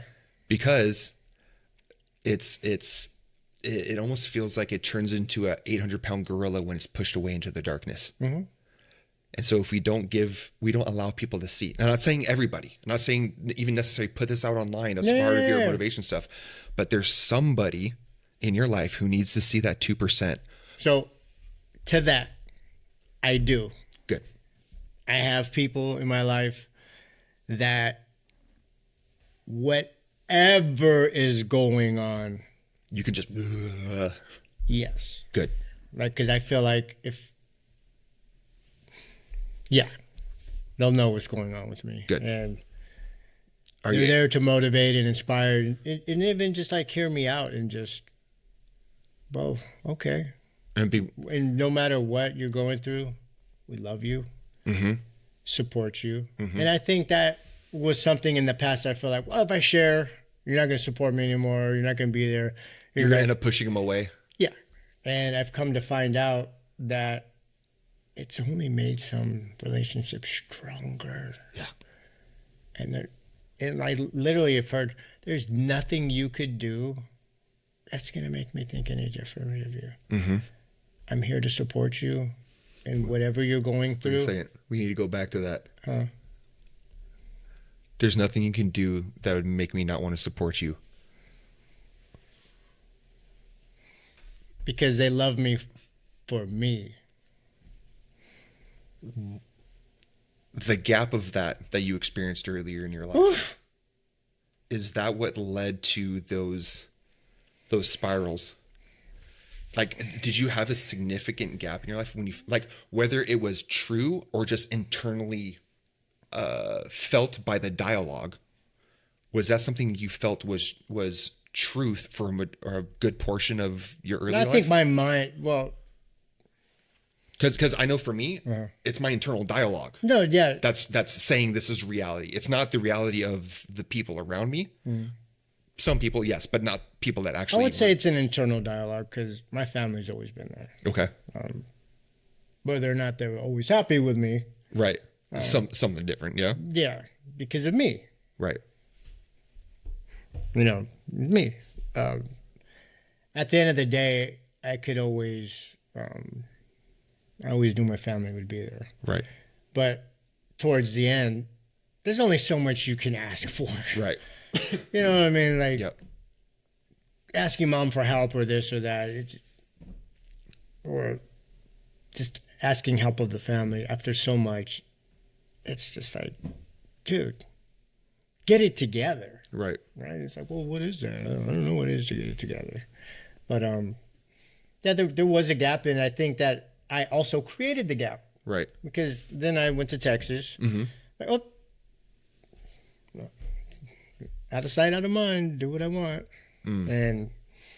But even when I got there, just so happened to be someone I knew from California was out there. And what were they doing? They were doing, like, literally Same stuff as telling you. me, Chuck, I just want to see you happy. And it wasn't until that person literally walked out of my life did I go, oh my God. I literally am pushing every single person out of my life based on what I'm doing. And what they said was, I love you so much, I'm not going to watch you kill yourself. So I'm going to have to step away from you because I love you that much. And what that looked like was I woke up and the key was on my table because they had a key to check on me to make sure I'm okay. You're still breathing? Yeah, I'm still breathing and whatever else. And when that key was on my table, I was like, oh my God, I'm going to die alone. I need to figure it out. And that's after that little incident. So what happened with that one was that person had taken time out of their life to come over, stay over the night, and be able to take me to the airport for the first experience. Okay. Fly out to California to have that. Well, the morning of, I'm just out of my mind, and I'm like, I'm not going. They're like, dude, like, You gotta go. I took time out of my life, and I came over here. I stayed the night to take you. We're going. I'm like, no, not going. Too much anxiety. Can't get on the plane. And I ended up falling asleep, and when I woke up, the key was on the table. It's like, I'm not doing this no more with you. Like, I've tried to help you. You're not willing to help yourself. I'm not going to sit by and watch you kill yourself. I wish you the best. And I was just like, oh, that hit hard. And even with that, an excuse to continue doing what I was doing. Now I'm upset. Now I'm hurt. Let me disconnect. But things just fell into place that I was able to get out here and to start this new part of my life and have a different perspective and, want better things. Do you think you are worth better things? Yes. And you weren't before? Or you didn't feel it before? Because you always have been. Because you always have been. Yes, I always have been. See, even there, you don't. Maybe there is a part that was just like, well, all the stupid things I'm doing and just. You deserve what you get. Yeah, it wasn't like I was even really doing bad things. It was just I was killing myself. Right. That's it. But with doing that, then you're affecting everyone else around you. And then Right. with your attitudes and your outbursts, and then it affects everyone around you, right? Yeah. You're in the hospital or whatever, and now people are worried. I don't necessarily say that I didn't think I deserved it, but I didn't see it happening. Okay. I didn't see, with the way I was living my life, I didn't see anything better coming. Okay. And then I made the decision, going, well, this is what it is. Right. And you got to be okay with that. And probably going to be alone, because nobody wants to be around someone so negative. Right. Because everything is negative and my mind is spiraling out of control, just thinking weird things and just not happy. Like just questioning, do I want to be here? This is too much. Not happy. It's just wake up like, back to this nightmare. Right. But all that was internal. I mean, because it was like, is it really a nightmare? Or are you creating a nightmare? Because your body is just so beat down and run down. And, it got to the point that before I left Texas, I was on the verge of having a stroke. Yeah. Like, they held me at the hospital. So the friend that I had that was living in Texas had to take me to the hospital. They had to wheelchair me in. And I'm trying to get like some pills to feel better. And they're like, no, we're not giving you anything because you've already done too much. I'm like, well, then you're not helping me, because I have a lot of anxiety right now.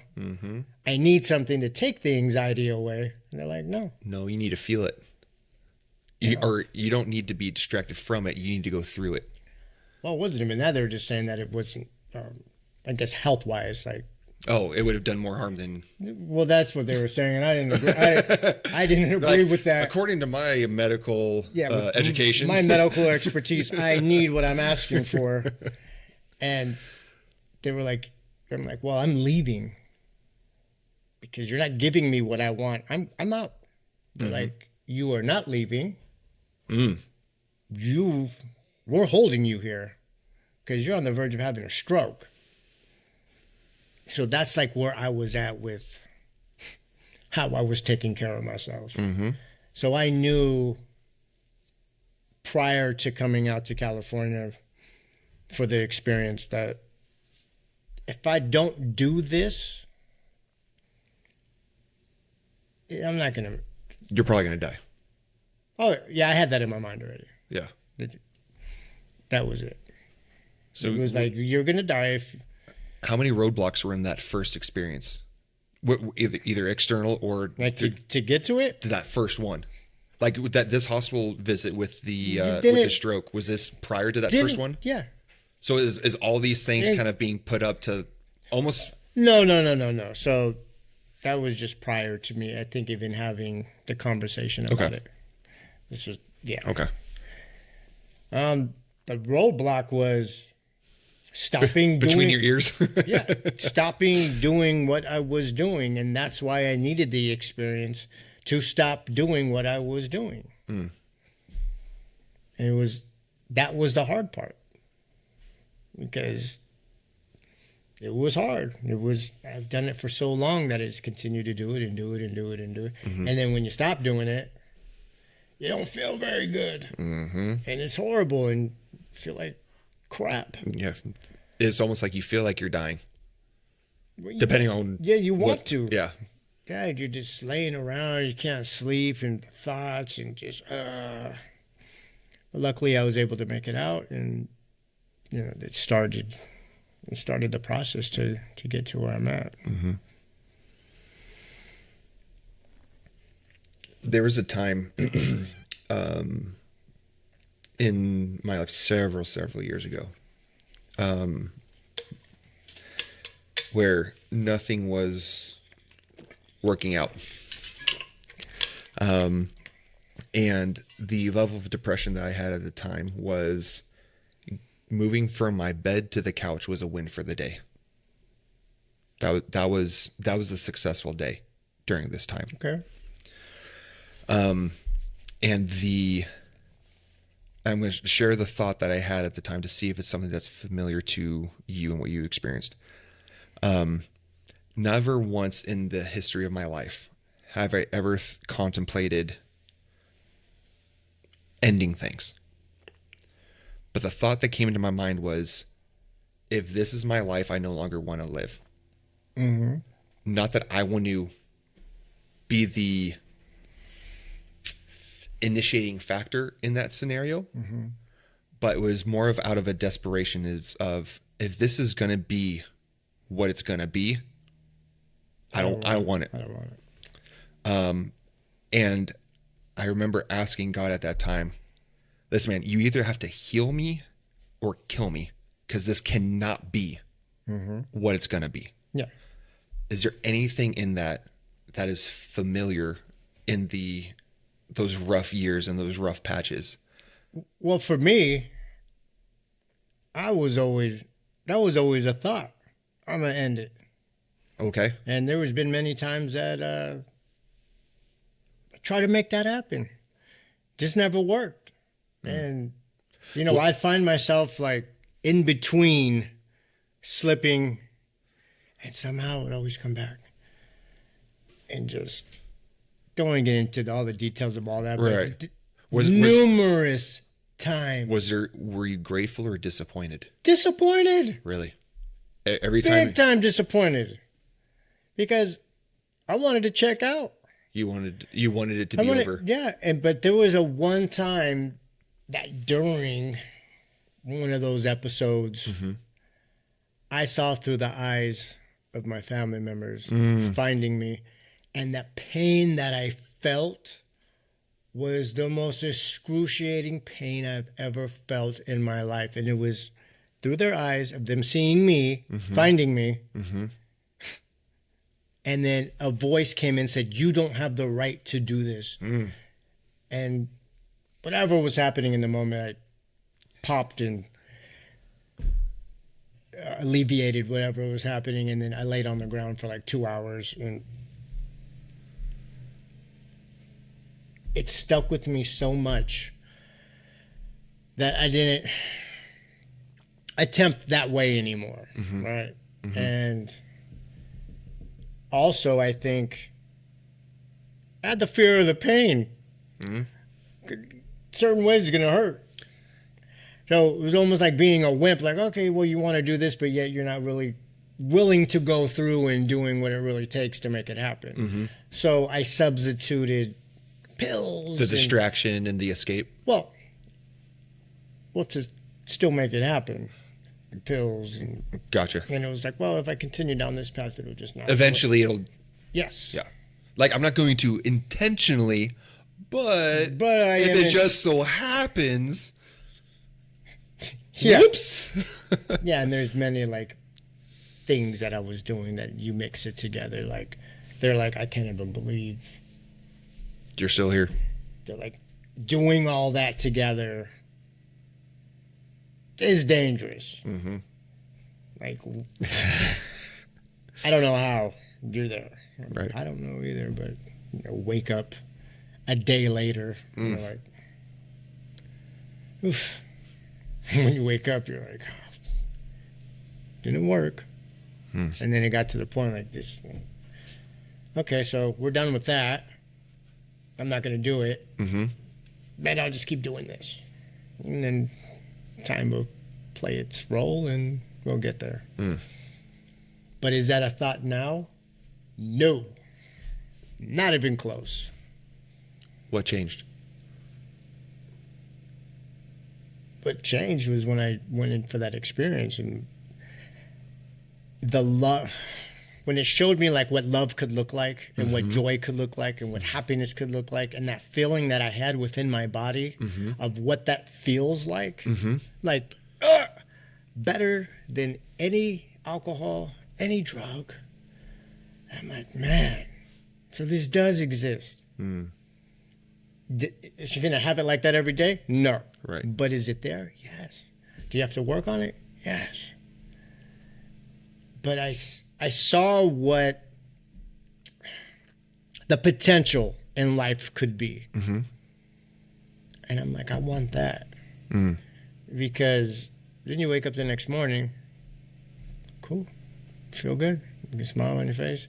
You're not waking up after that, all that love in my life is really wearing me down.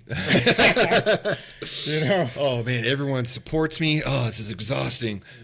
I'm happy. This is too It's much. the worst. Yeah, I don't want no more of this. I mean, it's like the complete opposite. Oh, peace is overrated. Yeah, and just there's so much power in the positivity. And, you know, people can be like, oh, you're so positive. Well, What's the alternative? right? So, like, I start my videos used to start with, good morning, family. Let's get this day started, and let's get it started right. Well, I had to shorten it down because just like the algorithms. And Right. I'd like the message to get out rather than people Then the clicking intro. away. Yeah. It's a long intro. Yeah.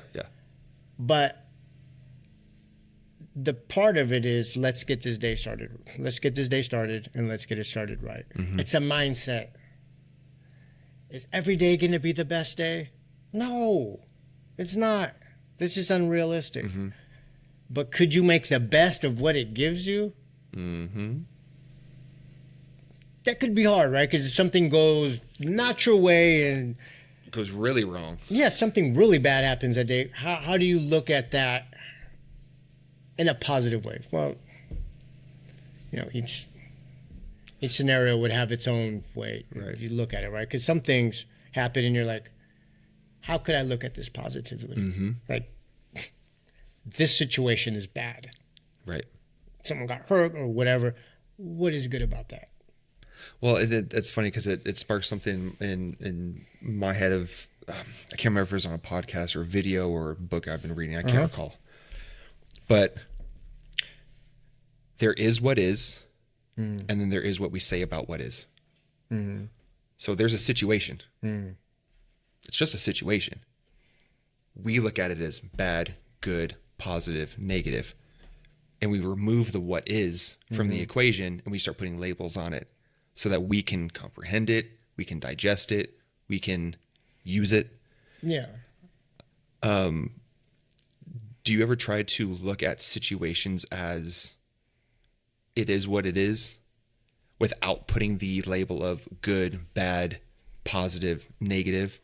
Or are you trying to maybe combat that initial knee-jerk reaction to look at a situation as bad and instead say, hold on, I'm going to intentionally look for the positive in it? Well, necessarily, like, I look for the... So if it's a bad situation, not necessarily trying to find a positive in a bad situation. Okay. Looking at a situation that's not great and going, what is the lesson to be learned from Okay. it? To turn it into a positive. Yeah. Yeah, back to the positive. Right? Yeah. So, Well, I mean... yeah. Well, it's like, what's the lesson? Or a benefit. Whether, rather than sitting going, oh, this is happening to me. Oh, my God, I can't believe... Okay, well, how could I turn it into, what can I learn from this? That's how I try to do it. And I guess, like, you know, people could give an example. Well, I went down the freeway and the tire blew out and I hit the median. What's the lesson to be like? Well, it's a different type of situation, right? But things in life, like maybe arguments or like fights with people or things just don't go your way. How could you take that situation and learn from it? Or, like I guess how you said, it is what it is. What could I do about it? Nothing, right? It just happened. And try to navigate so you can continue moving forward rather than just sitting there and marinating on it and it getting worse. Right. Because that's what I would do. Oh, I can't believe this. Oh my God, this is happening to me.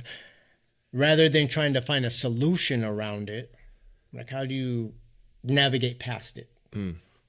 So now I think I focus on, okay, well, if something happens, what could I do to either fix it, make it better, learn from it, or navigate towards something else, so that I'm not stuck.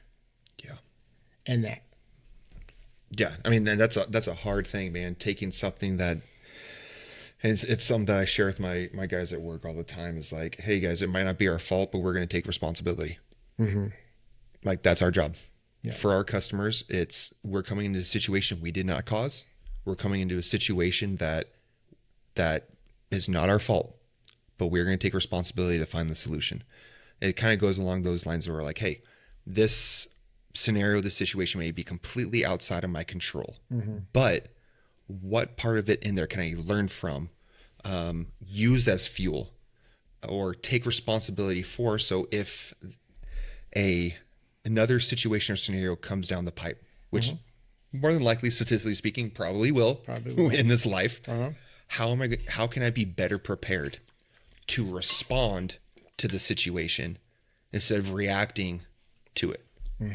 Now that's just what immediately popped in my head. Is there was a time when everything in me tried to take fault and then throw it back at the other person. Oh yeah. Throw it at throw it at a situation, throw it at another person, throw it at the economy, throw it at the job market, like whatever it is. I'm trying to shift that fault to something or someone else so that I did not have to take responsibility, whether it was my fault or not. Yeah. But when you get into the place where you have the confidence in yourself, you have the momentum, you trust and love yourself enough. Those situations no longer, you have to shift blame. You can accept blame for situations that aren't even your problem. You can accept responsibility for other people's problems. You can accept responsibility. Well, beyond even that, you can accept responsibility for your problems. Which, I mean, ouch. Right? I mean, but that's the point that, I think, well, I know you eventually came to as well, is that you were finally able to accept responsibility for the problems that you created. But until that happens, do you think that's possible for anyone to actually consistently live in the positivity, to have a good trajectory for their life, if they are unwilling to accept responsibility for the problems that they create? Well, I think you just said it. They're unwilling to accept responsibility. I don't think until you can do that, can then you truly, because you're going to be deflecting. So how can you be in the present, or not the present, or how can you be in the positivity when you're throwing something back at someone else? Nope, sorry. Nope. That would be like a false sense of positivity, right? Because all the bad... It's all pretending. You're pretending because now you're throwing it back. Nope, not me, not me. So then what would you say to a guy, or what would you say to the old you, to help them increase their capacity to take the weight of responsibility? What practices would you recommend? What relationships, conversations, what was it that helped you? Because we definitely know that based on your story, those experiences helped change the trajectory, which then developed and created the patterns which allowed you to build the capacity to take on the weight of responsibility. Because I think that's the biggest thing, is we're already burdened by the situations we create. We're already burdened by the avoiding the responsibility. We're already burdened by the weight of the bullshit we feed ourselves, that we don't have the capacity to take on the burden and the weight of responsibility. See, what's interesting though is, like, in those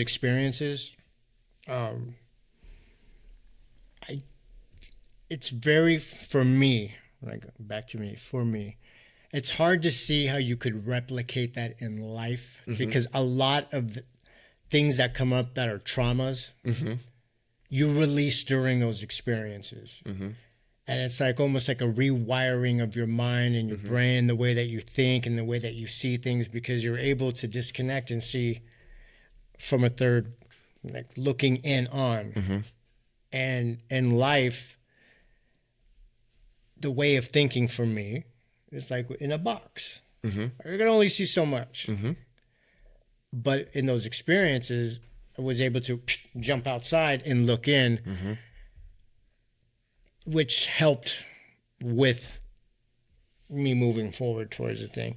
And a big part of it was, you know, at the beginning, stop the drinking and the use substance, and then working on my health, and then doing affirmations every day, and then going into nature, and all those things came together. Because it's like mind, body, and soul, right? You start working on the mind, positivity, but okay, well now the body needs to be that too. So now I'm working out and doing all these things, and just surrounding yourself with the right people, and that has just become a routine of mine now. And if that routine is not followed all the time, then you know the old creeps in. Yep. So you just have to create a routine, what works for you. And what for me is like I wake up, I meditate, boom, go to the gym, jujitsu, come home, nap, get up, go to the gym, go to the beach and run, then back at jujitsu again. It's just, for me, that's a positive thing, and it's an outlet. So whatever that outlet could be for some people, you know, it's just going to the gym and doing sauna, lifting weights. But I find what's most peaceful for me is when I go out in nature and there's like water and I can just sit by there and just kind of just really be present. Then it takes away all the distractions at life, and then I'm brought back to, hey, things aren't so bad. Here we are. You're healthy. You're doing things that, you know, for your life is positive, and you're doing your best. Where I could say, back in my past, wasn't doing my best. I was doing my best to make it the worst. And there, I feel like there's even a part that even if you're doing your best, it still wouldn't be good enough. Back to the perfect part, huh? Yeah. And that's something I had to wrap my mind around too, is like, okay, well, we have a little, you know, you fall off track for a minute. Do we sit there and just think about that and just really build that up to the 98%? Or, hey, part of the process here, we're learning, and you learn from it, move forward, continue on. And I see that it's okay.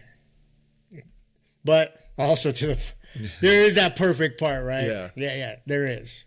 And so would you say that, can I go back to that question of what would you say, what would you say to the old you or someone watching, someone listening, someone you run into? Would the thing you would tell them say, hey, just start? Absolutely. But sometimes it's hard to even start, because I knew I needed to start, and I would always, I would. Okay. Were you a perpetual starter and stopper? Yes. Okay. Yes. Okay. So then what was the thing? And it was always that someone else was telling me, hey, Chuck. Oh, so is the external getting you to... Yeah. Chuck. It never came from in here. Get your life together. All right. You know. Then you try, you start. A week. But you didn't want it for yourself, so you'd eventually drop off. This is what would happen. So week 1, not feeling that great. Week 2, cool, feel great.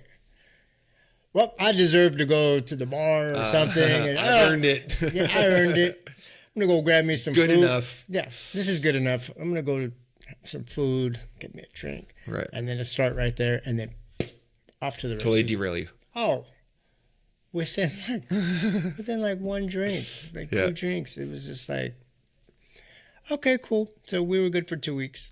And it was always like that. Just little short spurts. And then when it started, it would just be. And then does that come back? The reason that you stopped is that in the vein and the theme of the self-sabotage? Or is it that you wanted that other thing more than what you wanted, than you wanted the health and the good? Yeah. You wanted the I other. think that my comfortability was there. Okay. It was uncomfortable, and which is weird. It's like, what's uncomfortable doing and trying to be healthy and doing all the right stuff. So you so it's almost like so chose weird. you chose the easier uncomfortability than the uncomfortability It was of the the work. easier uncomfortability, but it was also the harder of the two. It turns out, right? It turns out. Yeah. Yeah. The downstream effects are way more hard. Because I don't have to put much effort into this one. But the price you pay. Yes. Yeah. So what I would say to somebody is, if you can start. I mean, this is what I would say. You need to find your purpose. For me, once I found a purpose, my purpose was wanting to be happy. And yeah, people can say, well, I want to be happy too, but I'm just not. Well, around that being happy, I've put in the health, wellness. So you identified what you want, then you put the hows around it. Yeah. So Absolutely. I want to be happy. How am I going to do that? I need to make sure I'm exercising. I need to make sure that when I'm waking up, I'm getting my mind on right. You got to put a plan together of how you're going to get there, like a roadmap, right? Okay. We all can say, hey, I want to be happy. Cool. How are you going to get, like, what would it look like in your life to get there? And, you know, not everyone wants to go to the gym all the time and work out, but health is a big, important part. Do you have to be the most fit? No, you don't. Do something. Yes. Walk. Something. Yeah. The body is going to respond to how it, I mean, like, you could have the most positive mindset, but if you're not feeling good because your body is like, hey, like, It's eventually going to get to your mind. yeah. Yeah. I mean, that's one of the lessons. I mean, yeah, I know you've heard professors say it so many times is in competition, what are they trying to break? They're trying to break your mind. What's the easiest way to get to the mind? Through the body. Oof. If you can break through the body, if you can frustrate the body, if you can exhaust the body, the mind is right there getting ready to break. That's it. It's exhausting the body. Yeah. If the body's exhausted, the mind's not far behind. No, it's going to break because you're not physically capable of moving forward. So the mind's like, I can't do this. Can't move. Yeah. And your brain only has that understanding that to push through that for so long. And eventually the mind's going to break if the body can't keep up. And same thing for the soul. And, you know, I also may just say, if telling someone, like, you're worth it. You're worth changing. And you're only one decision away from making the life that you want. But it also comes with commitment and discipline and being consistent with it. And just like knowing what your purpose or what you want, and like you're saying, and then building it out. You know, 1% every day towards that is better than not doing anything at all. Yeah. Or 5% over 3 weeks. Yeah. Do a little bit every day. Or like, so I saw like a quote or a meme the other day that was like 1% daily is better than 100% once in a while. Yeah.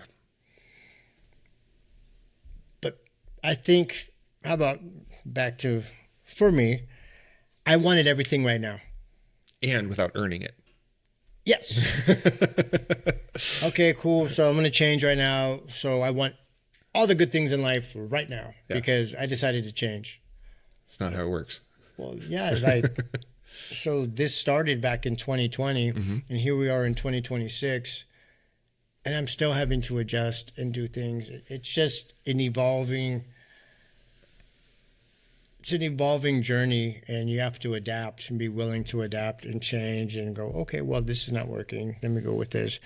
But still stay with that mindset and consistency of, I'm not going to give up. I'm going to keep moving forward. And whatever bad decisions I've made or whatever life has put at me, I'm not going to allow it to derail me. It may temporarily, but I'm going to get back up. I'm going to knock the dust off and keep going because that is not what I want. And that's not who I am anymore. This is what I want to be and even more. And let's just smooth out the edges and refine it until we get to a point that, well, not even when we get to a point, we're still. Because life, every day, something, right? Something. Or not even every day something. Every once in a while, Yeah. and then you're like, oh, how do I deal with this? Because I've never dealt with this before. Or why am I thinking this? But consistently going, I'm not going to settle for less than what I want. And that's a mentality I didn't have before. I'm going to settle, and this is what it is. So is there something outside of those experiences that helped you accept or hold on to you being worth it? Because that was something that you said is like, hey, you got to recognize that you're worth putting in the effort. You're worth the positivity. So You're worth I the change. saw all of that in the experiences. Okay. Coming out of it, like I told you just recently, like I'm meditating and I'm smiling during my, I'm like, what? Like, Right. what is this? Yeah. And it was like, life is good. Could it be better? Yes. But where we're at right now, good? Yep. So that in itself. And then it's like, I'm looking at like what I'm doing. I'm truly authentically coming when I'm being positive and happy, wanting to see good for other people. It's real. Yeah. I'm not just doing that to go, oh, you know, I hope you think I'm positive. No, I truly, really want that for other people. And I'm not faking that energy. Right. So as, you know, Which the is part of opposite the- could be when I'm not happy and negative. I'm just, But you're also not, you know, I mean, that kind of goes to the, you're not throwing that stuff out there just for the sake of throwing it out there and faking it till you make it. It's you're waiting until it's true and honest, then you put it out. yeah. And the whole worth it thing, that's, you know, it's interesting on how to get into that. But what makes it easier, I think, for me, is I'm surrounded by so many people Yep. that remind me. And it's like, who cares about that? So is it like I just want to let you know I love you for you. Yeah. And that's it. Yeah. It's like earlier in the year, two of my best buddies, Alex and Lamont, show up at my place, knock on the door, and just came in and said, hey, I'm here just to tell you I love you. And I was like, like, what? Yeah. Don't care what's going on. We love you so much. And I just wanted to come and let you know that. He came all the way from L.A. Dang. to knock on my door. That's a brother right there. Yeah. Man. And then my other brother lives right here in San Marcos, which I moved out here to be near them. Like, we're just so close. Right. And having that reminder of, so I was saying, it makes it a little bit easier because then it's a reminder if like your mind starts going somewhere else, someone's there just to go. And then I have my friend Silvana, she's in Montreal, and you know, I just have these people that just remind me, and when anything's going on, I can talk with them and work through it and just be reminded like, well, you know, it's part of life. And Right. you've gotten through worse, right? Right. It's like, and I have so much to be grateful for, you know. I have my mom and my family, they're not too far. And yeah, I just, every day, just happy to be able to do what I'm doing and working and figuring out what the next step is. Like, what is the next chapter? What more can I do? Do I need to do more? What is that? Maybe finish that book, right? Maybe. Yeah, maybe finish the book. Finish school. And just, like I said, I want everything like, Yeah. and that's the hard part because sometimes, a lot of times things take time. It takes longer and it's more difficult than we ever hope and anticipate. Yeah. I But think the word I remember is instant gratification. Yep. The one I write now. Want it right now. And, you know, I'm learning, like, even with jujitsu, back to that. You don't just get to the next level or get the stripe or get the next belt. You got to put in the work. Yes. You got to put in the work. And it's like, once you get to another level, then you got to start from there. And then it's like another long period of time. Yeah. So it's accepting you're going to have to put in the work and the time and the dedication and the discipline and the consistency. And then you got to know here and believe here you're worth putting in the work for. Because I think so much of the time we always try to put in the work for the people around us, for other people, to earn the attention and affection. Well, that's what I used to do if I would think about it correctly, that I was doing it for everybody else. Okay, you want me to do better? Okay, I'll do it for you.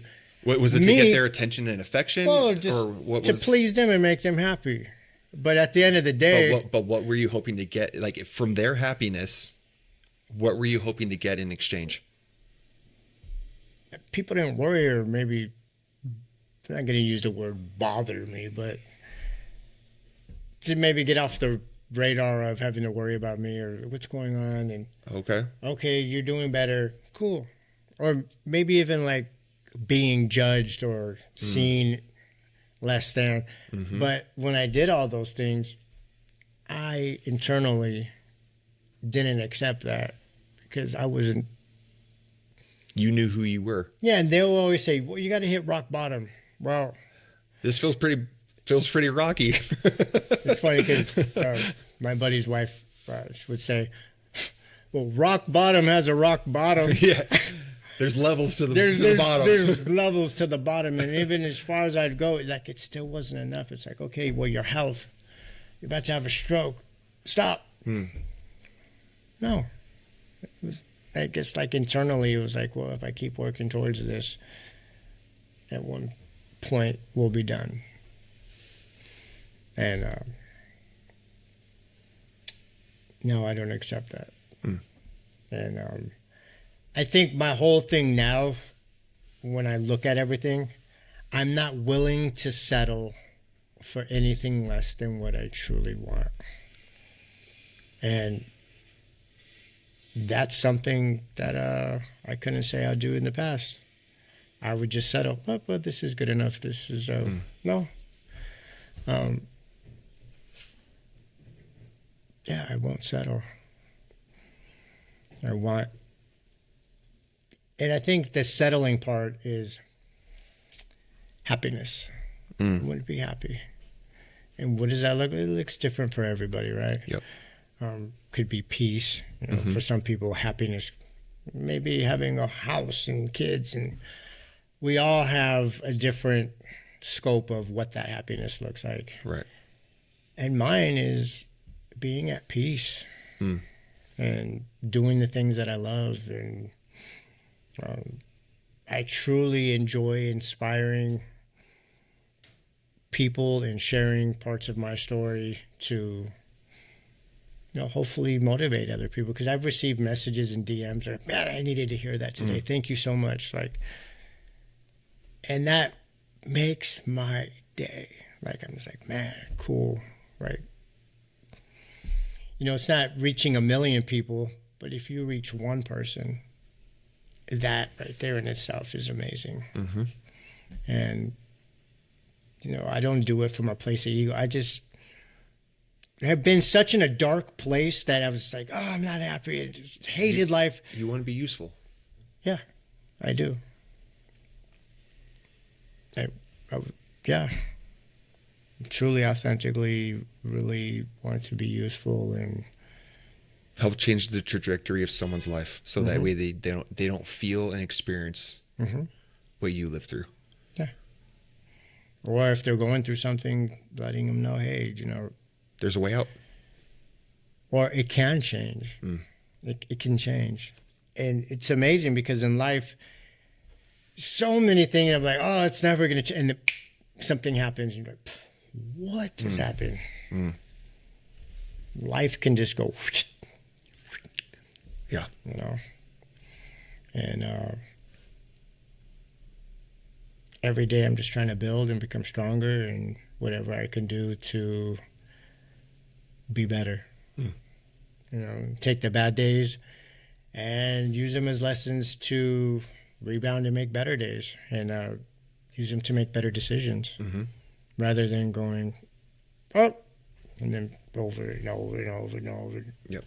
Turn it into a cycle where it becomes back to a life of back and forth. Yeah. I mean, there was a time, and this might ring familiar with you as well, as where life was happening to you. You were a... I did a video on that. Oh, really? Don't let life happen to you, or something like that. Like, don't allow life to control, but you create the... Yep. Something like there was that. a podcast, I can't remember who exactly it was, but I remember these guys were talking, and I think this dude was an ex-Special Forces dude, and he just got out, depression, divorce, out of shape, just all the things that happen when your life starts to spiral. And he woke up one day, saw his running shoes that he hadn't put on in forever, and he said, you know what? I make good days. Oof. Nice. And hearing that conversation at the time I did, because this is years and years ago, when I was dealing with that massive depression and stuff, is hearing that phrase, I make good days, was like, I have the ability to make good days. I can choose to make a good day. Now, not every day is going to be good. No, absolutely not. But I can lead with the intention of, I'm going to make today a good day. And so, I mean, it kind of goes back to like, start wherever it is, be honest, where you at? Yeah. This is where you're at. Great. What do you want? Start. And as you start building the plan, and recognize that plan and the thing that you want, it might evolve. It might change. That's okay. Keep going. Keep showing up. Yeah, I know for me, I didn't think I was going to go back to school, but hey, maybe this is something that can add and help and move me towards where I wanted to even help more people. And maybe when I get to that, that's going to open up a different opportunity for something else. And I'm learning in the process. And then it's also going back to, I have to be committed and show up and go to school. There comes the discipline again. Oh, yeah. That was hard to juggle with the training and that. It's like, and then you're having to read. And so discipline and commitment and all that just wasn't something I had before. So that's something I'm having to learn and earn. Yeah. See, I have a passion, love jujitsu. Yeah. But school, yeah, some people love it, right? Well, what are you talking about? You go and you learn, and yeah. But when you're telling me to read all these chapters, and I'm tired, I'm doing this and reading is just, I can read, but when I read, my mind's like, well, this TV show, and then it's like, wait, what did I just read? Yes. What did I just read? Because my mind is not here. No, it's like, you got to make dinner and you got to make food, and it's like, I don't know. So it's a good thing. Yeah. And I felt myself steering off, after it's like, yeah, I'm going to take a little break. Well, then I took the break, and then I'm like, but when am I going to go back to school? so just recently I had to make the decision going, you know what? You made a commitment. You said you're going to do it. Go back. So there's only one semester off. So hopefully end of, what would be next month? Right? Okay. Yes. Yeah, next month I'd go back and changing my major. Okay. What are you changing to? Human services. Okay. I feel like that's a great direction. Mm-hmm. And there's many different avenues of ways where you can go help people. Yep. Because like I said, I just want to be someone that's in a place that I can, if you need help, maybe I have the information of where you can go get that help and like resources and guide you towards that, rather than trying to tell you how to live. I'm not trying to tell you how to live. You need resources? I can do that for you. Yeah. There you go. You need help with rent or this or food, housing. Because before, with the life, back in the day, it's like a lot of that I was needing is like I was so scared it was going to be like homeless or this, or how am I going to pay for this or that, and being able to help someone with that, because that adds to your stress and everything else. And if I could help in any capacity to relieve something from somebody, right. And I feel like that is an avenue that offers a lot of different, because I saw like nonprofits or like working for the city or just being able to give resources to people. And like I said, I don't want to be in a place of like trying to tell people, oh, well, this is how you, no. This is what you need help with. Here's a resource. And human services, from what I looked at, seems to be able to offer that. I still need to talk to the counselors and see what that actually looks like. But you're right. I mean, there's a very broad path. Yeah. With that major. At the end of the day, I just want to help people in whatever capacity that could be. Yeah. For sure. Chuck, man, that's this has been great, dude. I really appreciate you taking the time to share your story. Well, thank you for having me, brother. Let me see a little bit more behind the curtain of what makes you you. I know. I love you, man. I love you, man. Thank you. I'm so grateful that to have you in my life, because like I said, dude, just your presence is an encouraging thing. Thank you. Not because you're stoked when you see me at the gym, not for. I do get stoked. You do get stoked. You do. Stoked, no, and don't get me wrong, that does play a factor. Yeah. But factor. Yeah. But just you being you, man, it's a contagious thing, because and now especially knowing the story behind the story. And what you said, it is contagious, because the good energy, positive energy, contagious. Yep. But on the flip side, that also is contagious. And it seems to have a little bit more weight and power to it too. Yeah. You want to come and be negative, it'll just... Yeah.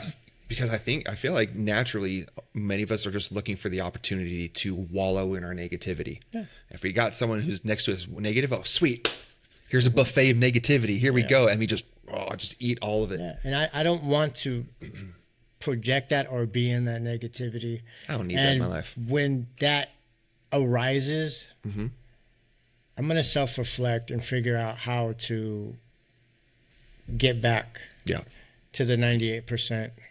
Of where the positivity, I'm going to say positive, we're just bringing the good energy and having the better outlook on life. Absolutely. Yeah. It's beautiful, man. I love you, dude. Love you, man. Thanks for calling, buddy. All right, bud. Thanks, man.